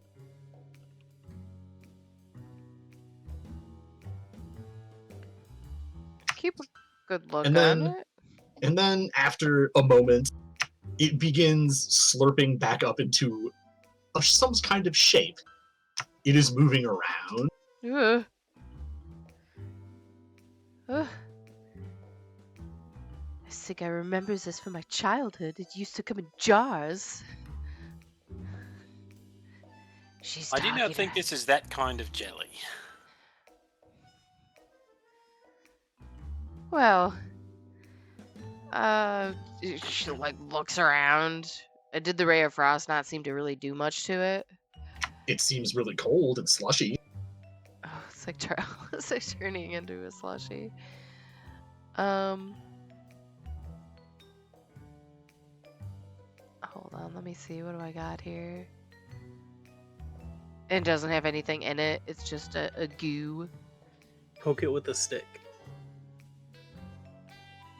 I don't think I have any sticks. Do you? No. Let's see. I'm just looking through my short list here. Well, that's alright. Because, I mean, Marjorie, you wanted to poke it with a stick, and you don't have a stick, but this thing does. Oh. Ow! Does a 15 hit you? Oh, heck yeah, it does. Make a con save. 7. First off, I'll take the damage, and then, oh god. Oh, phew. I hate how the Marjorie- first P is silent in that.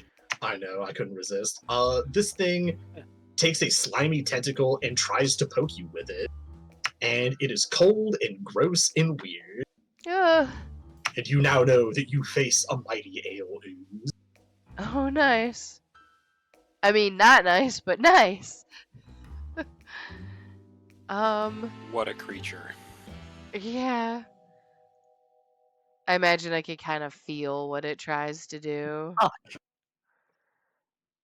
I will Ray of Frost it also, or should I slice at it? I don't think slashing really does a lot of damage to goos. So yeah, I'll Ray of Frost it also. Go Am I ahead. able to do that? Okay. Oh yeah. Yeah, like don't touch me. And I miss. Point blank. You actually don't. You need a 9 to hit this thing. Really? Yes. Oh, I almost crit failed. Okay. Oh, heck yeah. 6 damage. Oh, too late for Marcus to add to it. That's okay though. What's Marcus think of my new violent friend? Oh, this is terrible! What has it done to the ale? Yaraplex from behind. Whoa, something's wrong with the ale? Yeah, it's punching back. He narrows his eyes and whispers, I could drink it.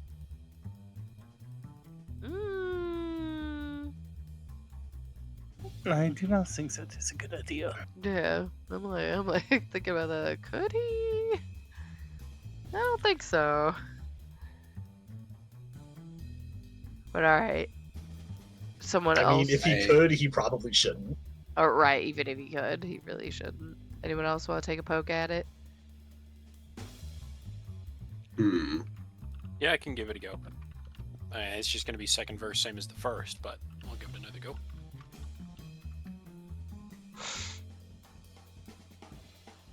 Unless my turn already still happened because of the earlier one? Yeah, you started us out here. Alright, cool. Oh, I shall the word- wait until the top of the round. I had an idea, but the wording of the spell means I can't do it. It's deeply upsetting. Is this thing mostly water? You are unsure, but it is possible. Can I sculpt element on it and to turn it into a can I turn it into a crude shape for an hour? The crude shape being a triangle. Yeah. Don't give it corners to stab us with. Oh, okay, well, It what won't be able to shape would you move the prefer then? corners. Yeah, it's not going to be able to move if it's a triangle, is my thinking. Oh, that's well. Well, it has to fit in a 1 foot cube, so you could make 1 foot of it. That Oh, because how big is this thing? Yeah, how many feet is bigger this? than you. Oh, bigger Oh. than us. So okay. Roughly the Bigger than size of me. an industrial ale burial. Oh, that's true. That's true. Oh, Yeah, Oh, don't yeah. give it corners to stab us with. yeah, maybe I won't. Yeah, no, I'm just not going to give it corners, actually, I've decided. Executive decision. So, it is made of ale, though, right? We think. At least partially. It definitely looks like ale. Light it on fire? Yeah, I was thinking that ale's flammable, right? I guess it depends what Not percentage really. it is. Yeah, not ale. Maybe vodka might. If it's high enough Maybe if we proof. feed it some vodka. I don't think I want to make it more alcoholic. Well, there is a full bar on the ceiling. It's got a bunch of bottles, and you see some vodka. No, we can't take that away from Modest. That's his drinking later. I'm trying to think of if somebody else wants to get us fired. I need to think.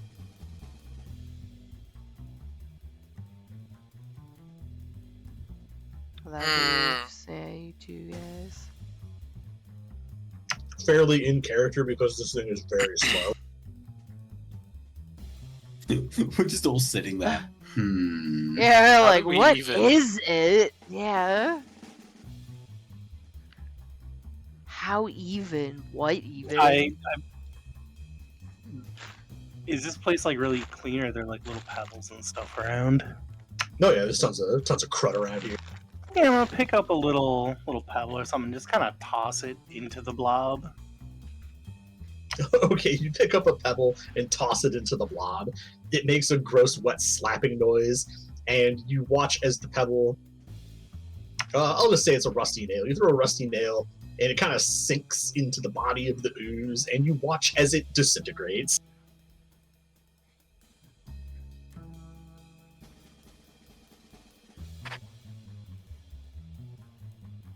I think kind of upsettingly that answers the "can we eat it" question, which is no. We'll see. still That. believe I don't Yarrow even know played good. if shooting it's gonna do anything. Yeah, you turn and look at Yaraplek, and he's still considering it.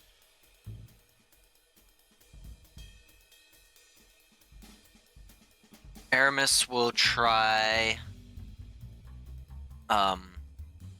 He will load his pistol with a red paper cartridge and take a shot at it.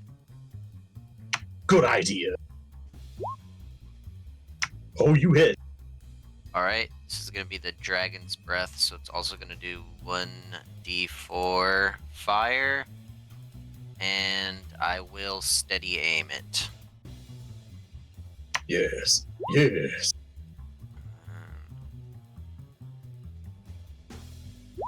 And then 2 fire damage.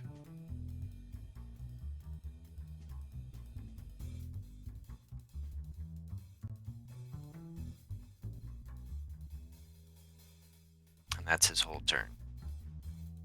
All right, you blast into this thing with your magical ammo, and you see the surface of it where the bullet goes in. You see the surface begin to bubble and boil, and this thing kind of wriggles like it really didn't like that. But it is still slithering.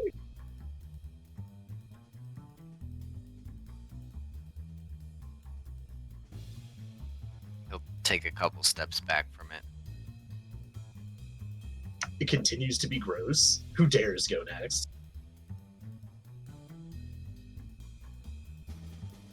I don't know what it is. I don't know what to do. I don't like it. Is it moving towards us at all? Right now, no.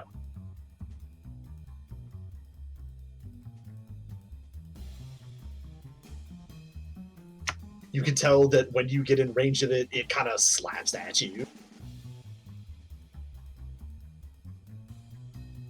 You think it might have something to do with the spells that Ollie and Marjorie cast at it. Oh, so we can just stand back and shoot it to death? Potentially. I mean, you reduced its speed by 10 feet. Do you think we could freeze it? Guess It's how just fast an alcohol. ooze is. I mean, 10 if feet. we blast it with enough If it's ice. alcohol, probably not completely freeze it. At least the alcoholic portion of it. Do we just want to stand back and have Marjorie and Ollie just keep Ray of Frosting it since it can't move from that? You can definitely try. So, Is it 'cause- back to the top of the You round can yet? certainly try. If you want it to be, it can be. But before we do that, Marjorie and Daisy, you've got the highest passive perception. yeah. I don't know if we can do this, guys. It has the high ground. You guys, there is a pause as you try to figure out what the hell this thing is and what to do with it. And Marjorie, you hear another gross slurping noise. And then another. And then another. Oh. And you and Daisy both slow look up towards the ceiling, and in a continuing theme, you see a few more of these things beginning to slurp out of various vessels within the room. A crate, a barrel, out from under the counter. The one that is under the counter at the bar has an apron and a bow tie. Oh no! Is leaving an option? Well, we could quickly climb across. They're pretty slow. Margie's just horrified. She's like, I touched one thing.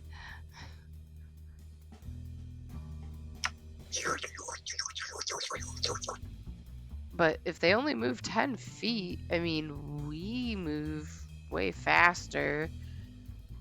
Are they all like just falling onto the floor, or are they like crawling along the walls, or? Oh, they're crawling along the walls, baby. Okay. What's your climb speed? Yeah, I was about to say none. What is it? Like, what is your climb speed calculated as? You either have one or you don't. You either have one or you don't. We can traverse Or- this somehow. Climbing is difficult terrain with Oh, so you're appropriate halved. athletic acrobatics checks to see if you can actually move or not, depending on the situation. But Oh, okay. at least if Steve rules it that way. Oh no, if you wanted Because to try climbing and... speed essentially lets you ignore the difficult terrain of Correct. climbing. You have to expend effort to climb up to the exit of this room. Okay. And in between you are now between 3 to 4 ale oozes. Are we able And you to see that they cross the have room? no problem sticking to the walls and ceiling. Well, because the ceiling is the floor right now. We could just cross the room, right? And start climbing up to the door? Sure, you can start climbing whenever you want. What do you guys think? Do we want to beat up the oozes? Or do we want to try and run away? I'm with how much this thing was tanking, I'd be okay with just going. I'd also be okay with going, mostly because I haven't healed since the spiders. Oh, yeah. Still beat up, and I don't have much magic left. And I don't think most of us are good with con saves. I got very lucky. I'm also going to upset you all deeply while we're running away, but that's a different issue. Yeah, so I'll... Are you running away as in leaving this room? I believe we're climbing, right? Or are you running away as in trying to climb to escape them? Climb? So you're climbing, right? Is that what you're saying? Yeah, All the- yeah. I want If to so, try and cross the room and well, we'd have to wait around because we can only move 30 and the room's like 60 plus. Well, whoever wants to climb, roll for me an athletics check. I would like to climb, but I would like to actually upset everyone as well. So I'm going to wild shape, and luckily, something that's a CR quarter creature is wolf spiders. No, we Giant just did wolf this. So my bones are all going to crack. I'm going to dissolve into ooze, and there's going to be a horrific undead spider with its legs and carapace half broken open and black goop drooping out of it, where Daisy used to be. I'm unfortunately going to have to leave the wolf spider carcass behind, though, for this. Because I've been carrying that on my back, so that's gone now, unfortunately. But I'm now a horrific undead wolf spider. You're welcome, everybody. Did you say athletics or acrobatics? Athletics. I do enjoy Cody being unfazed at this stage. Madam Black and Yaraplex both scream like girls. Alright, Aramas- Marcus, let's go. Aramas, you get a running start and start making your way up the wall towards the exit, and you make some good distance. Whoever is... Oh, my God. That's incredible. 0. Oh my gosh. You know, Oh, that makes me happy. that fits, though. Aramas, you start climbing up the walls. You grab onto some of these portraits and some of these animal heads and stuff, and you feel very comfortable, like you are outstripping the speed of these things. Like you are one step ahead of them, for now at least. Heinrich, if you want to, you can have Nadia help you and re-roll. She hollers after you, "Hey Heinrich, I will help you." Yeah, I think that's. Oh boy. I mean, Heinrich, better. this is going to be a rough one. Yeah, You Heinrich's get gotta up. help the bag. Climbing's not his thing. Yeah, no kidding. But Nadia begins helping you, and she draws her sword and she says, "Do not worry, Herr Heinrich. I will protect you from these things." Such a shame we lost an NPC this early. Oh man. So, Marjorie, Yeah. you get going as well, and you're right behind Aramis. Okay. You start skittering up, and you believe that you can probably make it faster than these guys, at least for now. She's surprised initially how easy this seems. Like, oh, the handles, they're perfect.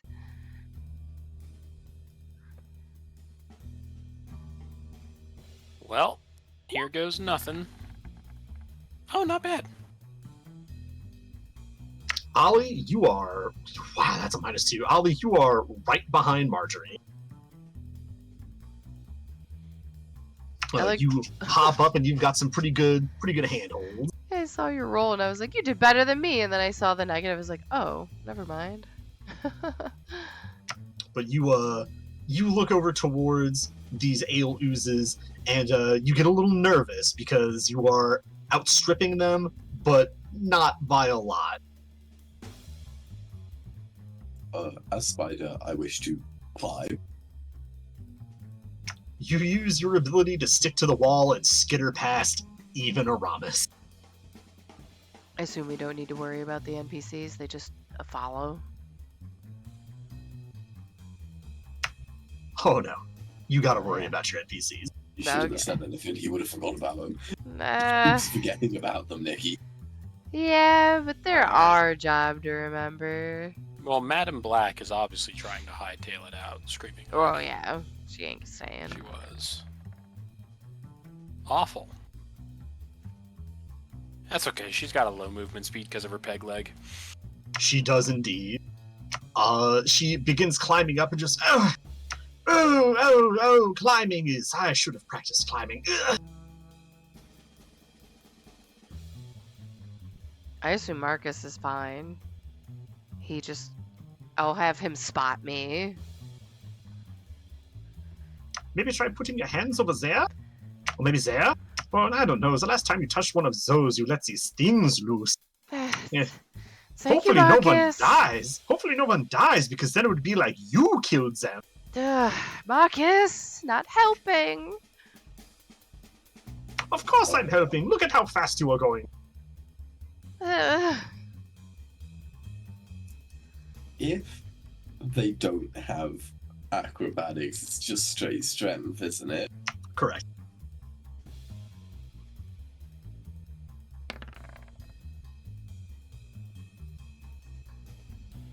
You a spider though at this point? Oh, you were I on am. Modest. Ollie, Modest is right behind you by sheer power of pants-shitting fear. Oh, this is somehow worse than the spiders! My own nightmare's coming through! Liquor that wants to kill me!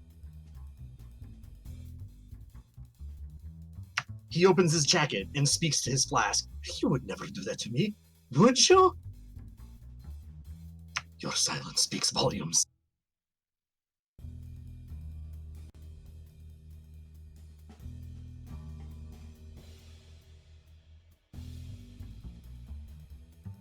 Does it respond at all? What, the liquor in his coat? No, not at all. I How about Yarplay? He rolled a 3. Did he? Yep, rolled right after Modest. Oh, there he is. Yarplek is treating these guys like Chris Pratt treats the dinosaurs. No, it is me, Yarplek, your friend. Yes, I think we can get along. I think we can get along quite nicely.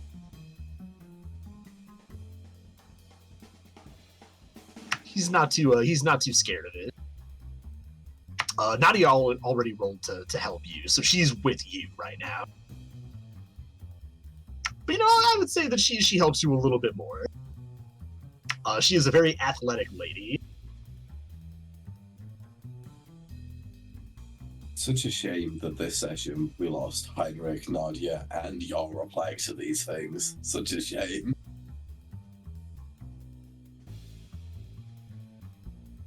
Alright, so you guys all do your utmost to climb up this wall, and it is the wall that leads directly to the exit door. And Aramis, you get further than anybody else. You feel very comfortable. If you want to, you can give me another check to go even further, or you can, climb around and try to help somebody or do something else. It is entirely up to you. If he gets to the exit, will he be able to throw rope down and pull people up? It's entirely possible, yes. Alright, then he's gonna do his best to just get to the exit now so he can throw rope down next turn. Sure. Yeah, hit me with another athletics check.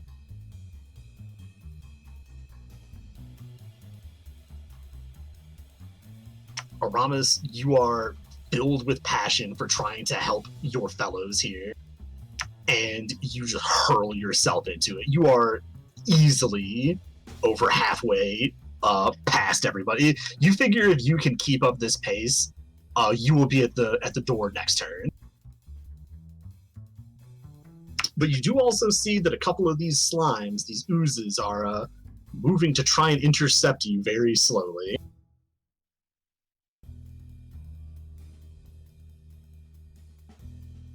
Why don't you hit me with Yaraplex too while you're at it? Alright.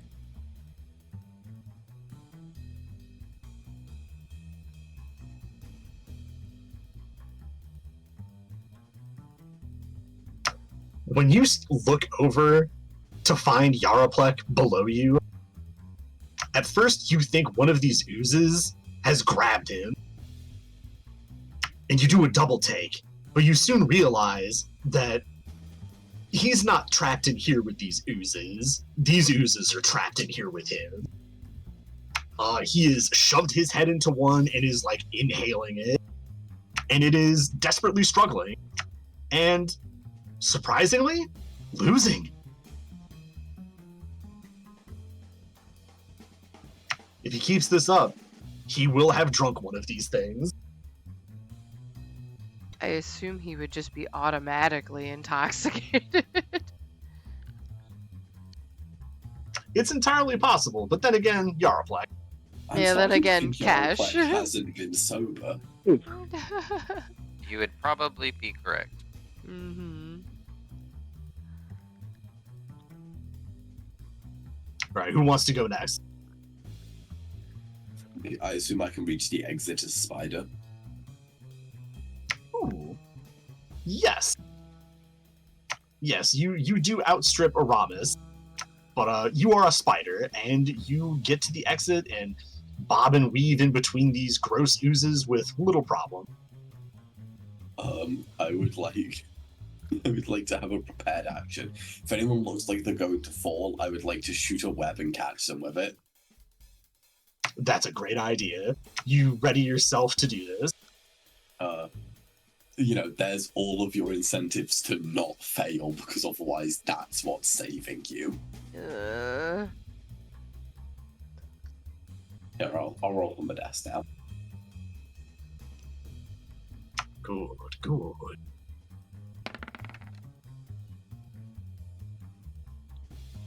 You got a 14. Oh Not yeah, bad. the desk continues at a respectable pace, fueled by fear. I could go next with is Marcus helping me, or do I get advantage on it, or no? Is he just kind of there to catch me? He ain't gonna catch you. For this one, he can give Oh. you advantage. Oh, right, because he couldn't. take Marcus it. kind of can't catch you. So yeah, now Net once. 2 nat ones. So, 2 nat oh ones. god, don't do that. So But I want athletics. you to be the one. Wow. So, first off, wait. Fuck you, Daisy. Hold on, we need a I whole mean, moment for oh. this. I don't want to use a spell slot. Oh man. Don't worry, I can catch you. I can catch you. Well, Don't I worry don't know. about it. Is a 4 falling? But what you should do is get up into this thing, this little barrel on the wall. You could probably stand all the way up on top of it. You just put your hand right here on this handle. It looks pretty sturdy.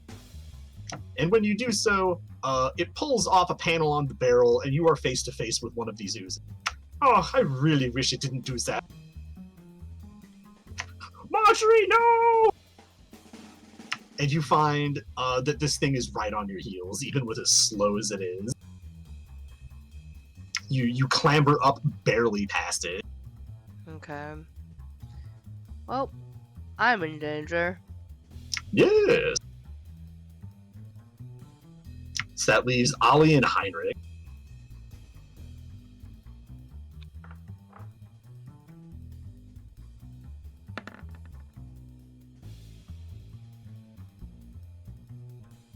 Yo.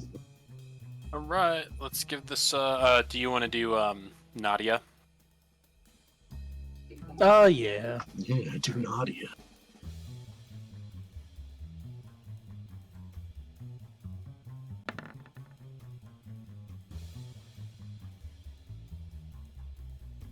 Nadia helps you out. You get visions of your past in boot camp and stuff, and you power through the pain.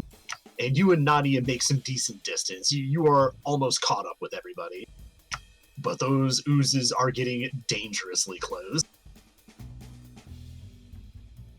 And Nadia waves her sword threateningly at them.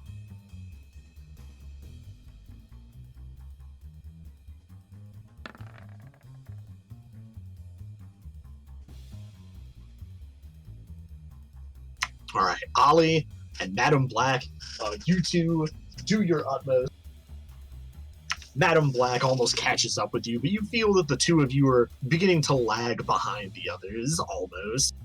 No. And you can tell that these oozes are closing in. You are going to have to deal with them pretty soon as they slide goopily along the walls. Are they all trailing behind us right now? Some of them are. Some of them are going up the wall, some of them are moving parallel to you, and some of them are moving down. They are converging. Would it be possible to catch...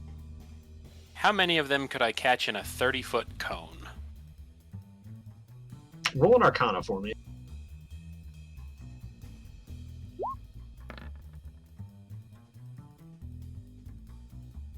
You think you could get 3 of them.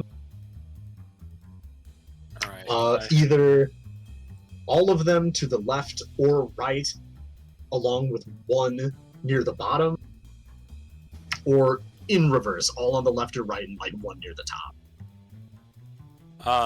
I would like to... Without hitting anybody. Sure. I would like to cast in the direction that would help protect the slowest of us. Sure, one of the directions towards the bottom then. Okay. Then I am going to You could either cast. give Heinrich advantage or give Marjorie advantage. Why is that DC? That save is not in there correctly. Give me a moment.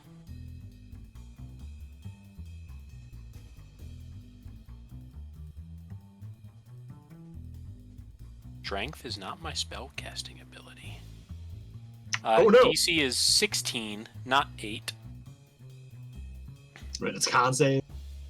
Yes. Con save 16 versus 21 cold damage.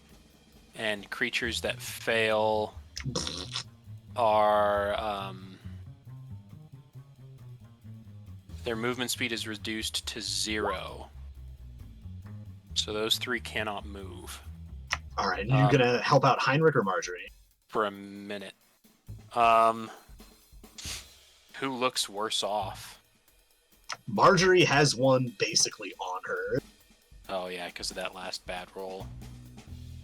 And Heinrich was just slow to start, but then picked up speed, right? Nadia Correct. can actually help him. Marcus can't really help me. Yeah. I'll keep it from following you. Okay. All right, you send a cone of icy cold into the direction of these oozes, and Marjorie, you kind of brace yourself to get hit by it, but it scoots past you just enough to hit the ooze behind you, and it freezes solid. Nice. When you kind of like lean in to get a closer look, you can see like the bubbles on the inside shift around and try to get at you. Oh, ew. It makes an echoey, slurpy noise that gets through the ice just a little bit. Vile. All right. I think you mean a Slurpee. A slurpy sound. Yep. All right. So now, Daisy, you are up at the door. Aramis, why don't you hit me with another athletics check? Since you are All easily the next closest. That is hilarious. It is exactly what you needed to get to the door. Let's go. You scramble. You grab at some of the taxidermied squirrels, which fall off of the wall way easier than you thought you would. So you like scramble and try to re-find your footing and your handholds, and you do. And you are up right next to Daisy.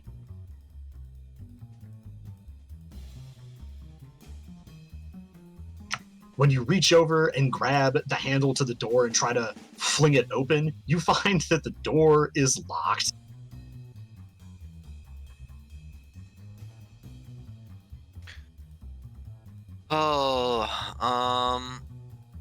But it has a big stone door frame around it that you find okay to stand on.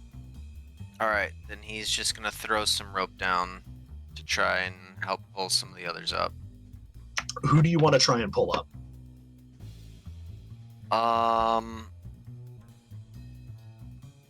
I guess whoever's next closest.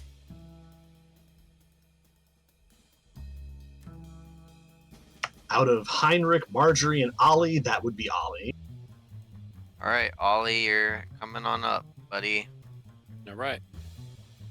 Ollie, you get advantage on the athletics check to make it up to Aramis. Okay, next round. Correct. Okay. You can do it right now if you want to. Oh, sweet. Yeah, I'll give that a shot. Huzzah. All right, Aramis, you give Ollie a mighty pull, and Ollie is very light. 90 pounds soaking wet. Holy cow. You lift him up with little issue and kind of grab him by the scruff of his neck like a freaking cat or something and just put him next to you. By his collar, maybe not the scruff of his neck. And so now Daisy, Ollie, and Aramis are up by the door.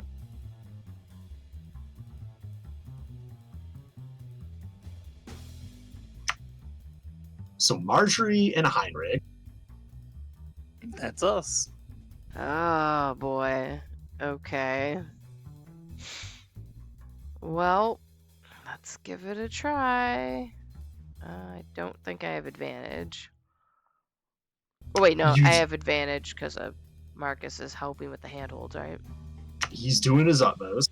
Alright, well, didn't help last time.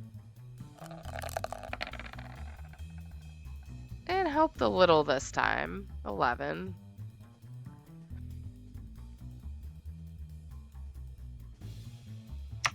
Marjorie, you don't do too bad. You manage to go just fast enough to keep your distance from the oozes.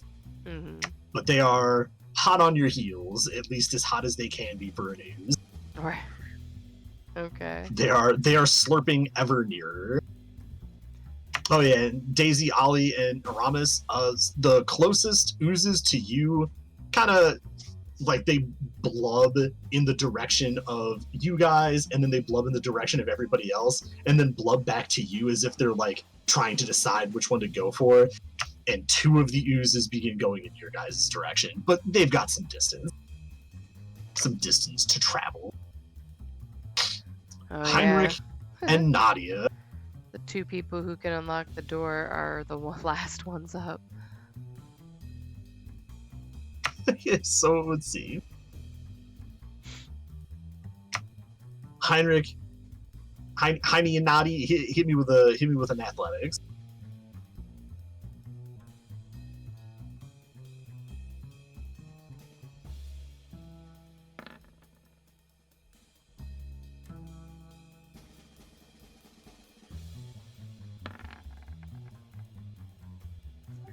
$12 and a 21. Wow, okay.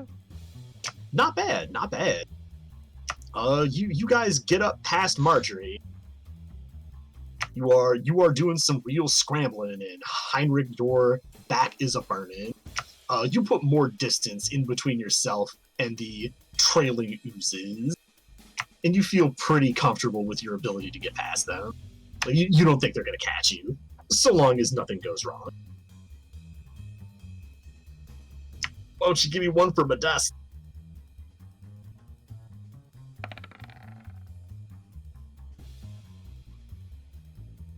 Modest, you can tell, is feeling pretty good about himself. So, this is so easy. Oh man, I bet I've got a whole mess of distance between me and one of these oozes. And he looks over his shoulder and finds that he's been keeping pace with the one chasing him. He goes, oh no, you're way too close to me. And he keeps climbing. I'm half shocked that he hasn't noticed Yoraflake drinking one, stopped and done it himself. Oh yeah, give me a strength check for Yaraplex. Ote. Strength, athletics, whatever.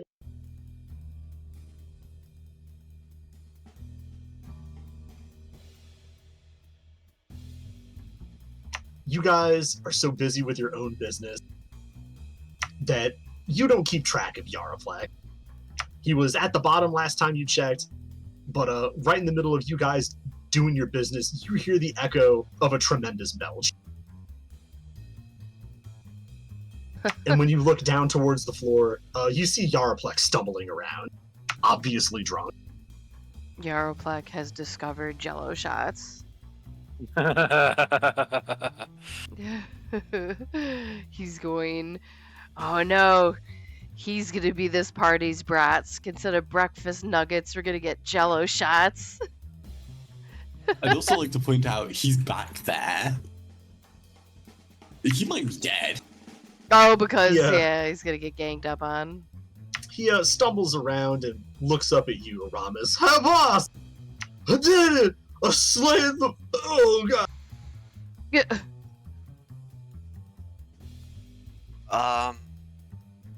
We're gonna need you over here, buddy.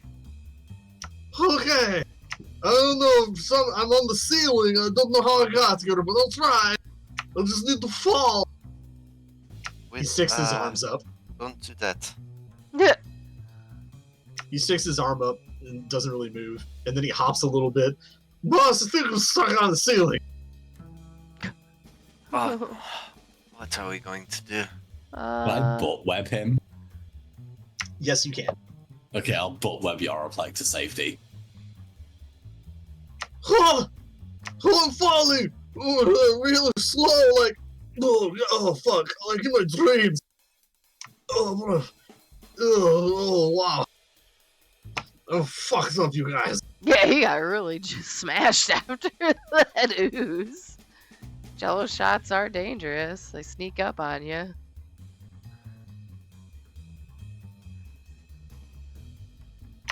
Nadia is just like in disbelief. It's because you drank an ooze. Are you insane? Hey, Nadia, you're so beautiful. Why are you so mean to me, huh? Stop looking at me! Yeah. She sighs.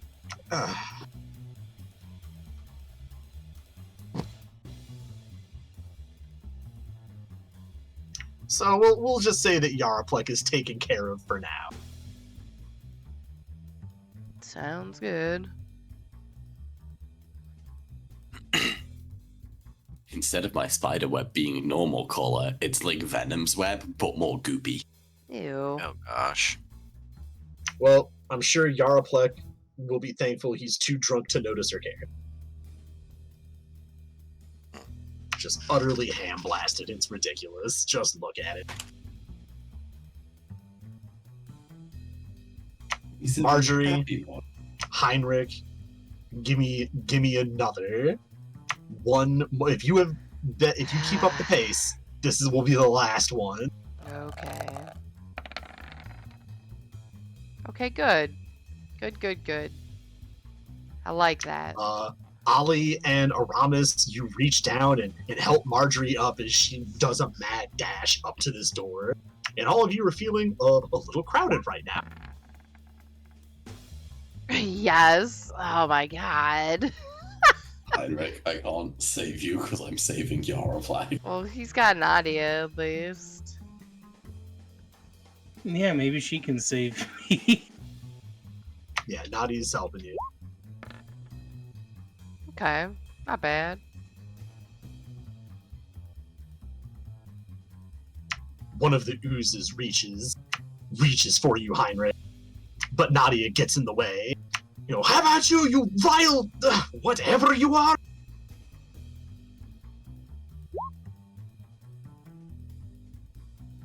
Ooh, have Nadia make a con save for me, because that probably definitely hits her.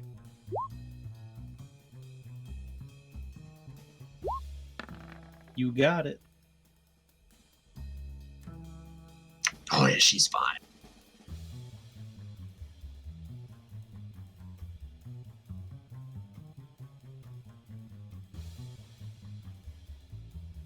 But right now, one of these oozes has caught up with Heinrich and Nadia.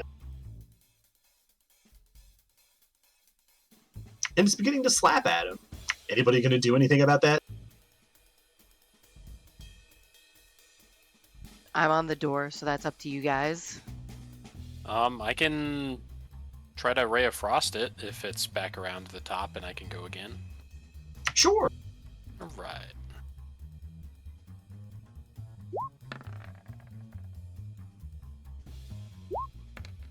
Max damage again, let's go. Alright. The ooze attacking Heinrich and Nadia gets hit by this ray of frost, and it gets frozen solid. It's crunchy and slushy now.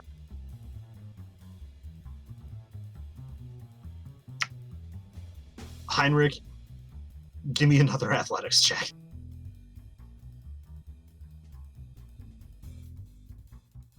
You got it.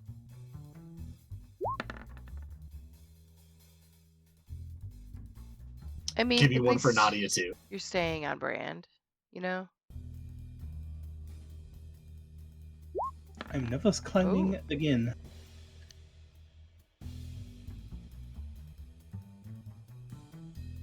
I mean, isn't that the Pirate. whole reason why we're doing this whole maze, so that you never have to climb again? I mean, yeah, kind of. Yarapleg gets, like, lifted up right next to you and goes, oh yeah, why are we here anyway? I forget. Kind of, you're so handsome. What kind of underwear do you wear?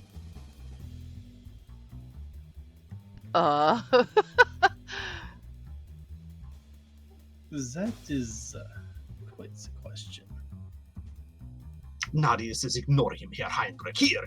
And she, whips you over her shoulder and climbs up the rest of the way. She, waits for the rest of you guys standing on the underside of a bear head mounted to the wall, with Heinrich slung over her shoulder like a rescued damsel. Nice. My hero. You're right. I could try and unlock the door. Man, roll that tools check. It's just regular, I think, because I'm doing it by myself. Correct. Really? Ooh, hold on. Does this... Hold on, let me look at a spell real quick. Can I do... I don't think it applies to skill checks.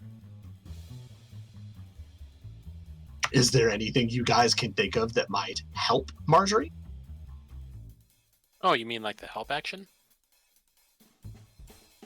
No, don't Or be ridiculous. That wouldn't help. Something that would help her pick a lock? I'm sorry, I'm a piece of equipment right now. I am a spider. Ollie, how do you wanna try and help Marjorie here?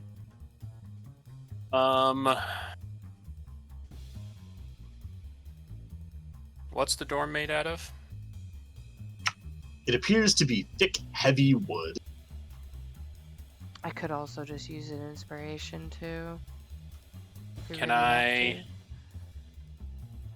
to. can I use woodcarver's tools to just try to chisel the lock out of the door? Yeah, sure, you can help Marjorie with that. You can either roll it yourself or give her advantage. Take the advantage. We have the same bonus on that, so. Okay. Wow. So I'm probably gonna use an inspiration then. If you want to, you may do so.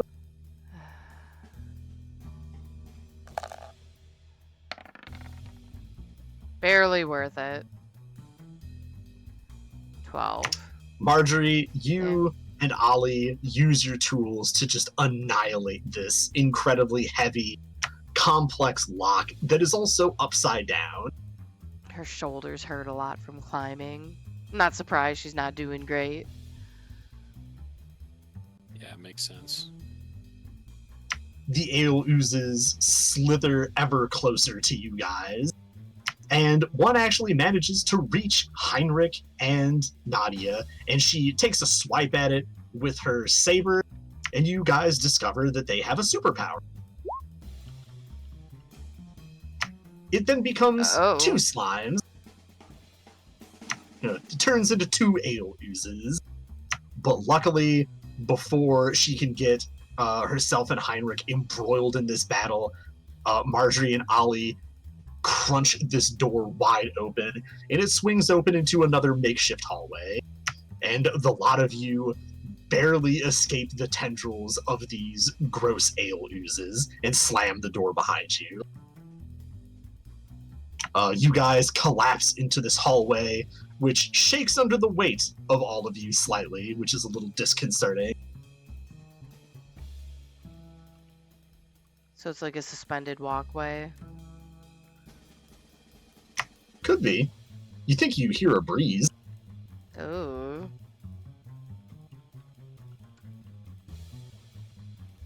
Guess we quickly close the door behind us. Yes, you slam the door behind you and it closes with a heavy thud. It's a pretty big door and it's got a latch on the other side. Okay. Yeah, we just latch that shut and sit for a second. Okay. I think I'm ready for a nap. Are we able to rest here? Or she's leaning her backs against the door. You hear a lot of slithering and slurping on the other side.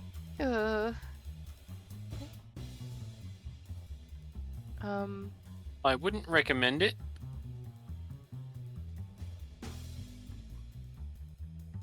What? Those things seem like the perfect,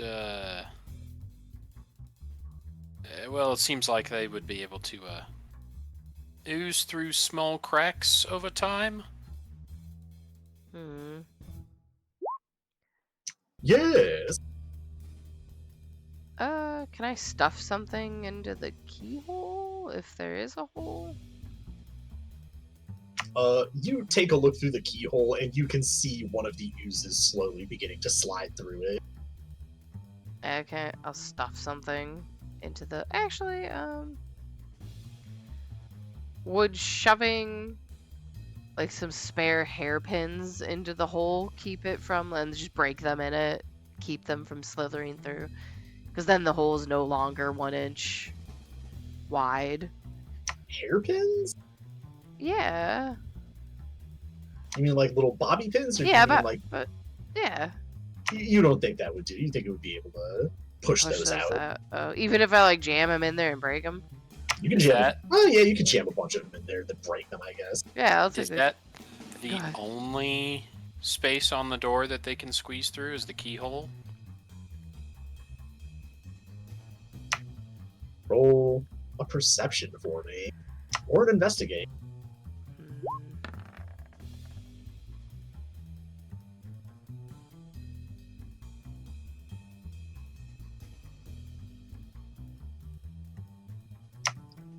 Ollie, normally, yes.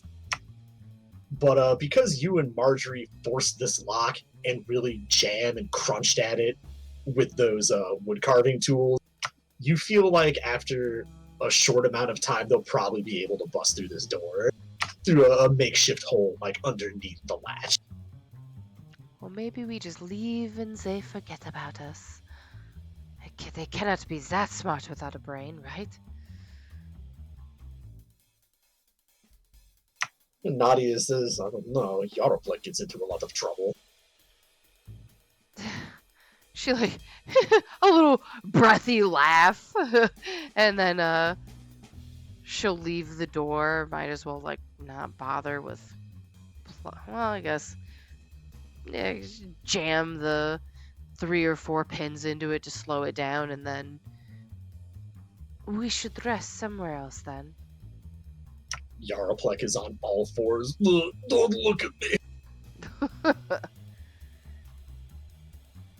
I pat him on the back as a spider. Oh, that's a Because trip. if only one can try to squeeze through that space at a time, I can just stand there with or Marjorie and I can just stand there and bottleneck through the keyhole ray of frost at them, and then they'd be stuck there because they wouldn't be able to move any further. Yeah. I'm just looking at Daisy. if we could leave.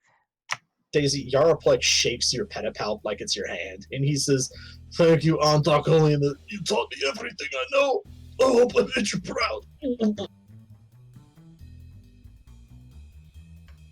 Daisy's happy. She thinks Yarplek's getting used to her. She doesn't understand.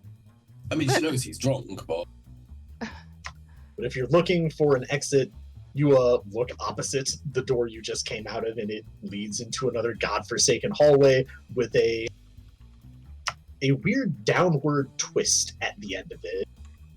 This hallway is also made out of plywood and bars and cheap sheet metal that's been corrugated sheet metal that's been lashed together with ropes or who knows what else. And every time you guys takes a big movement as a group, it kind of sways and shakes. And whenever the swaying and shaping kind of forms a gap in between the panels, you can hear wind whistling through it.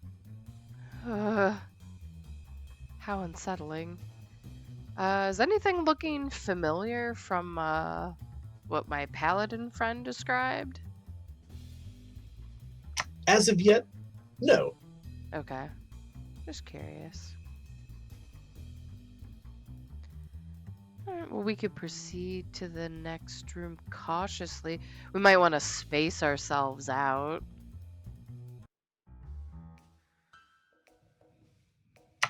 Well, funny you should ask about your paladin friend, because when you move forward and the walkway gets kind of shaky, eventually you come to the end of it, you go down a little bit, and it spirals in a different direction, and you are met with the open air. This hallway leads into what looks like a rope bridge with no boards to stand on. It looks like a web of ropes that leads from what you think not you think, it leads from more or less the top of the factory where this structure has been, built on, over across from the factory to the wizard tower. And you can see from where you are that the wizard tower has a bunch of different holes and stuff in it, and the structure continues and stakes up the side from there. Huh. Okay. Oh, so it's like one of those obstacles where you hold the rope in your hands and you step on the bottom rope with your feet. Right? Or is it even more than that? It's way more than that. It's very, very janky. Sometimes there is no rope for you to step on. It looks like a tangled mess of rigging.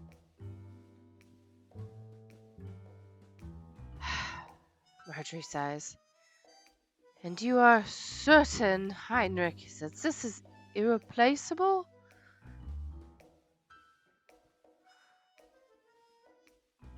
I do not know anywhere else I would get such materials. She just turns back to the ropes and sighs.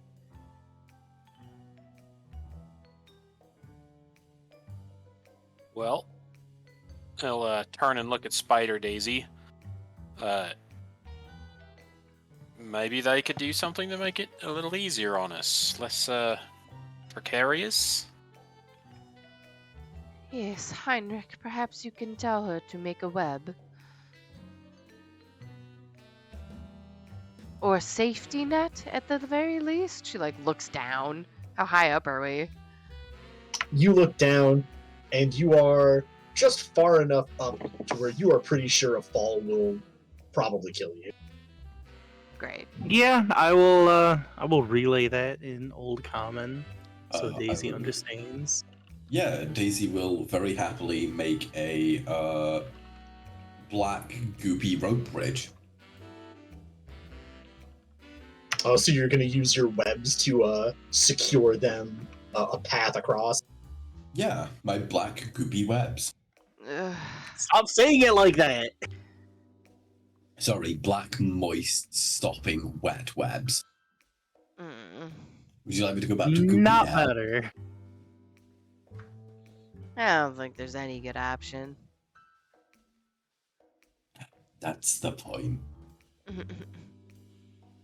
I'm just very content with this mulled wine.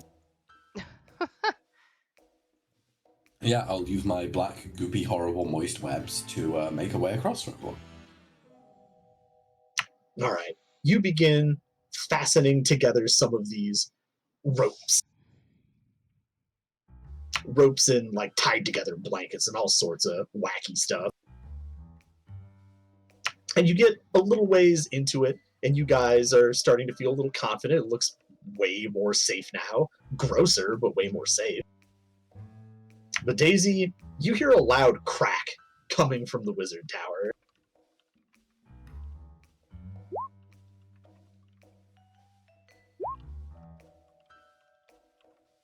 And the rest of you guys see a puff of smoke coming from one of the holes opposite this rope bridge.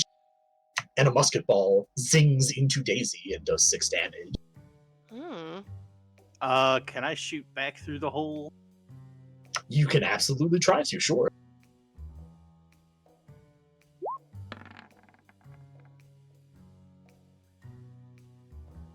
You aim towards the hole that has the smoke coming out of it, and you send a musket ball in its direction. And it's a decent distance away, so you see an impact, but you're not sure if it hit or if it hit whoever was shooting or not. Maybe it'll make him think twice about trying at least. So more than 60 feet, I assume.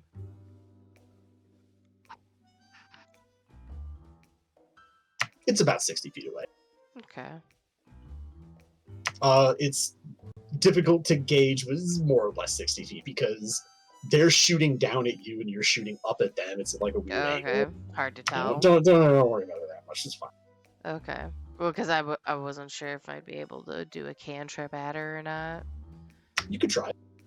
Yeah, sure. Ooh, or how big's the hole?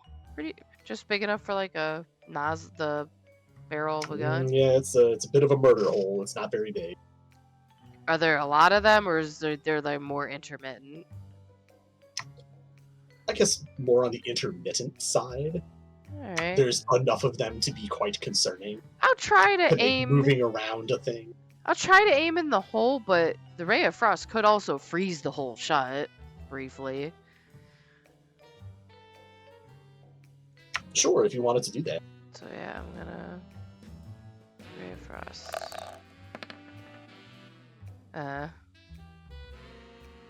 All right, you send a ray of frost over where Heinrich was shooting, and you can see that it lands on the hole and freezes it over. Okay.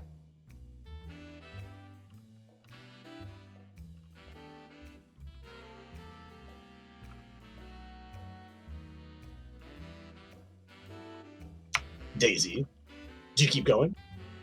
I go faster. You try to go even faster?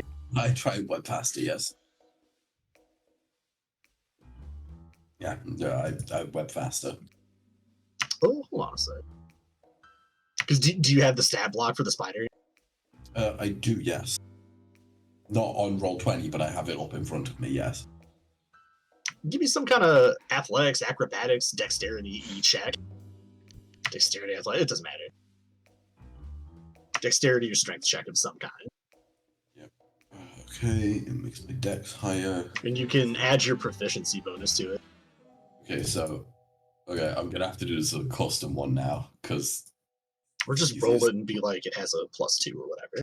No, I got this. It's 3, no, +2, so it's +5. Yep.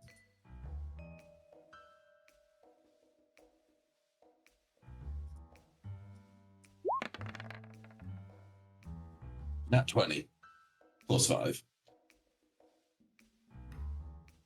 Ooh.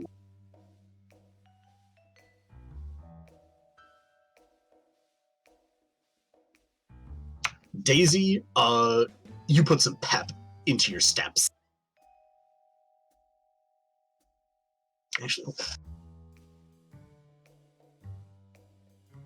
You put some pep into your steps, and there's a decent lull in the shooting, so you get over halfway across, and you guys feel that once you try and cross this bridge, it should be pretty quick because she's really farting and pooping out this web. And it looks decent enough and reliable enough that you can just run across it. You get about 2/3 away across, and you hear another crack.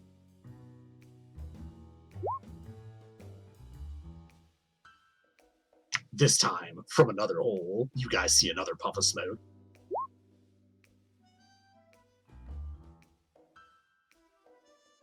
And Daisy, you get hit for 9 piercing damage.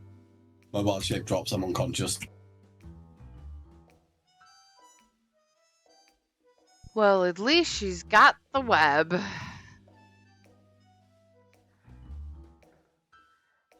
You guys see Daisy crumple into a heap at the very edge of the web. Can we just open fire on the hole? Nothing's stopping you. Yeah, pew! Perfect timing with my pew. Good job. Both of you roll damage. I assume I miss.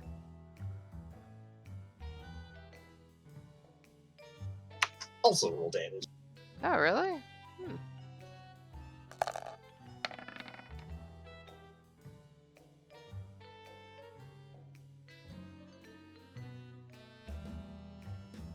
Hey, you know what? I look over at Marcus and Marcus, do something. What do you want me to do? She was only 2/3 of the way across. I could go distract her. You don't need the bridge. Well, All right. she pauses, like, well, I mean, don't get shot if you can be shot. Oh, of course. Why didn't I think of that? You see him go over to the edge where the rope bridge starts, and instead of the little poof Casper on the underside of his little torso there, he kind of forms ghostly legs. And he's like hopping and gotta getting ready, like, all right, here we go. Claps his hands together, like, all right. And you see him sprinting across the rope bridge, and it's like shaking and stuff. Oh. And Daisy's body kind of bounces perilously close to the edge. And Marcus is just like, 17! You'll never hit me! You'll never hit me! And Heinrich, Marjorie, and Ollie, you guys send a whole bunch of fire towards these holes. And Heinrich, when you shoot at the puff, you don't see anything being kicked up, so you're like pretty certain it went through the hole. Nice. Ollie, same thing. Marjorie, same thing. When you and Marjorie both shoot through the hole, the hole does freeze over, but you don't know if that's just because it's a really small hole and your magic is like powerful enough to do that. Mm-hmm. But you guys blast on the wizard tower, and you kind of wait a moment, and there's a long pause, and you don't hear any more shots ringing out. Maybe chased her off. Okay, I'm at the end.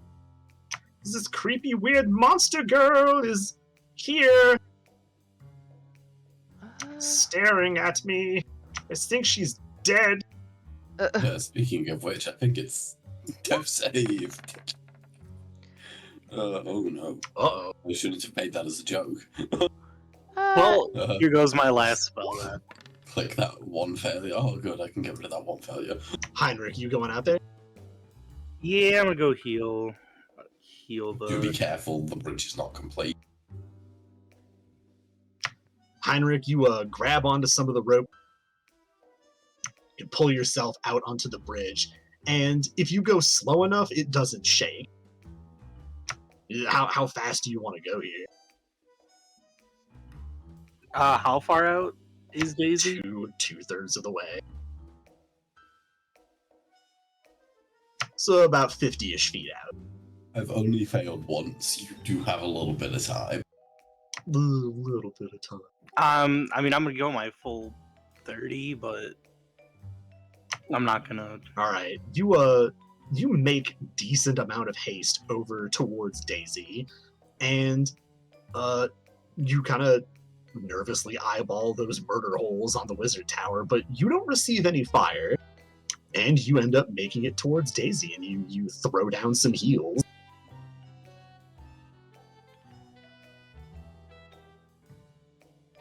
Oh, wow!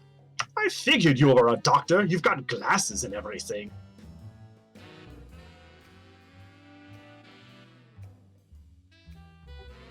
Oh, is he saying that to to me? Well, Daisy doesn't have any glasses, and That's she's standing fair. right next to you. I'm no doctor. I know a little bit of medicine, I suppose.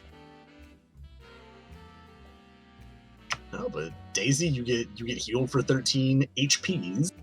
Oh, I'm alive again, thank God. Daisy will thank you in Old Common.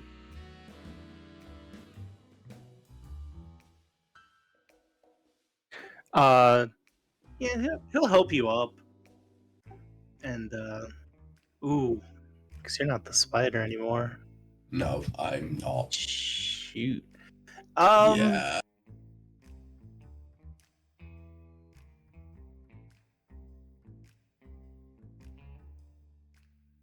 No, I can't do anything either. I'm out of spells.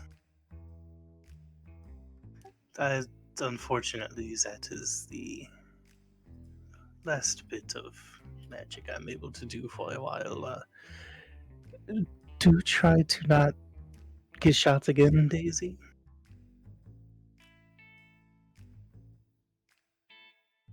Did she give you a thumbs up? Because she still doesn't understand what being shot is. She knows she doesn't like it, but... I mean, you know what it is to be shot with, like, arrows or Yeah, bolts. arrows. Those aren't arrows. They are. They're just really tiny, round metal arrows. Okay, how are we finishing with bridge then? You guys, when you carefully begin to cross the bridge, find that firing back at the murder holes, you probably did some damage because you don't receive any fire back. Okay. We could just cross with what else is left. And you guys make it to the other side of the bridge with no further problems. Mm-hmm. But we have to cross the rest of it with whatever Maddie put here, right? Yes, you get 2/3 of the way across, and the last third is more difficult and makes you guys go slower. And you can kind of see what the point of the rope bridge is now. It is so that Maddie Haas can fucking shoot at you while Yeah. you try and cross. Right. Alright. She was rolling really high too. She was. I started that encounter with 13 health, and you did that first shot of 6 to me, and I was like, oh god, I really hope I don't take another 6 damage. And then you did 9 to me. What a silly Billy. So what do you guys think about ending it here once you get to the Wizard Tower? I think that's Yeah, a good sure. place to All end, right. yeah. The Wizard Tower, the top half of it at least, is at a slight angle because the bottom half is kind of crashed into the factory below you. But when you cross over, there are a bunch of hanging beads throughout the hallway leading in. You guys very cautiously and nervously make your way through them. And the closer you get to the inside of the Wizard Tower, the warmer it gets, and you can hear the sound of machinery and the hum of magic coming from within. Interesting. And I would say that Heinrich and Ollie, you easily recognize the sound of steam pistons Oh yeah. doing hissing and running around like metal against metal, the squeaking and stuff. And it's pretty late, so I guess we'll end it here. Sounds good. With Mad Maddie on the loose. Well, hopefully with a bullet in her. Ooh, yeah, hopefully. Alright, well, till next time then. Till next time. Yo. Oh, yeah, thanks for coming, everybody. Yeah. Go to bed. It's late.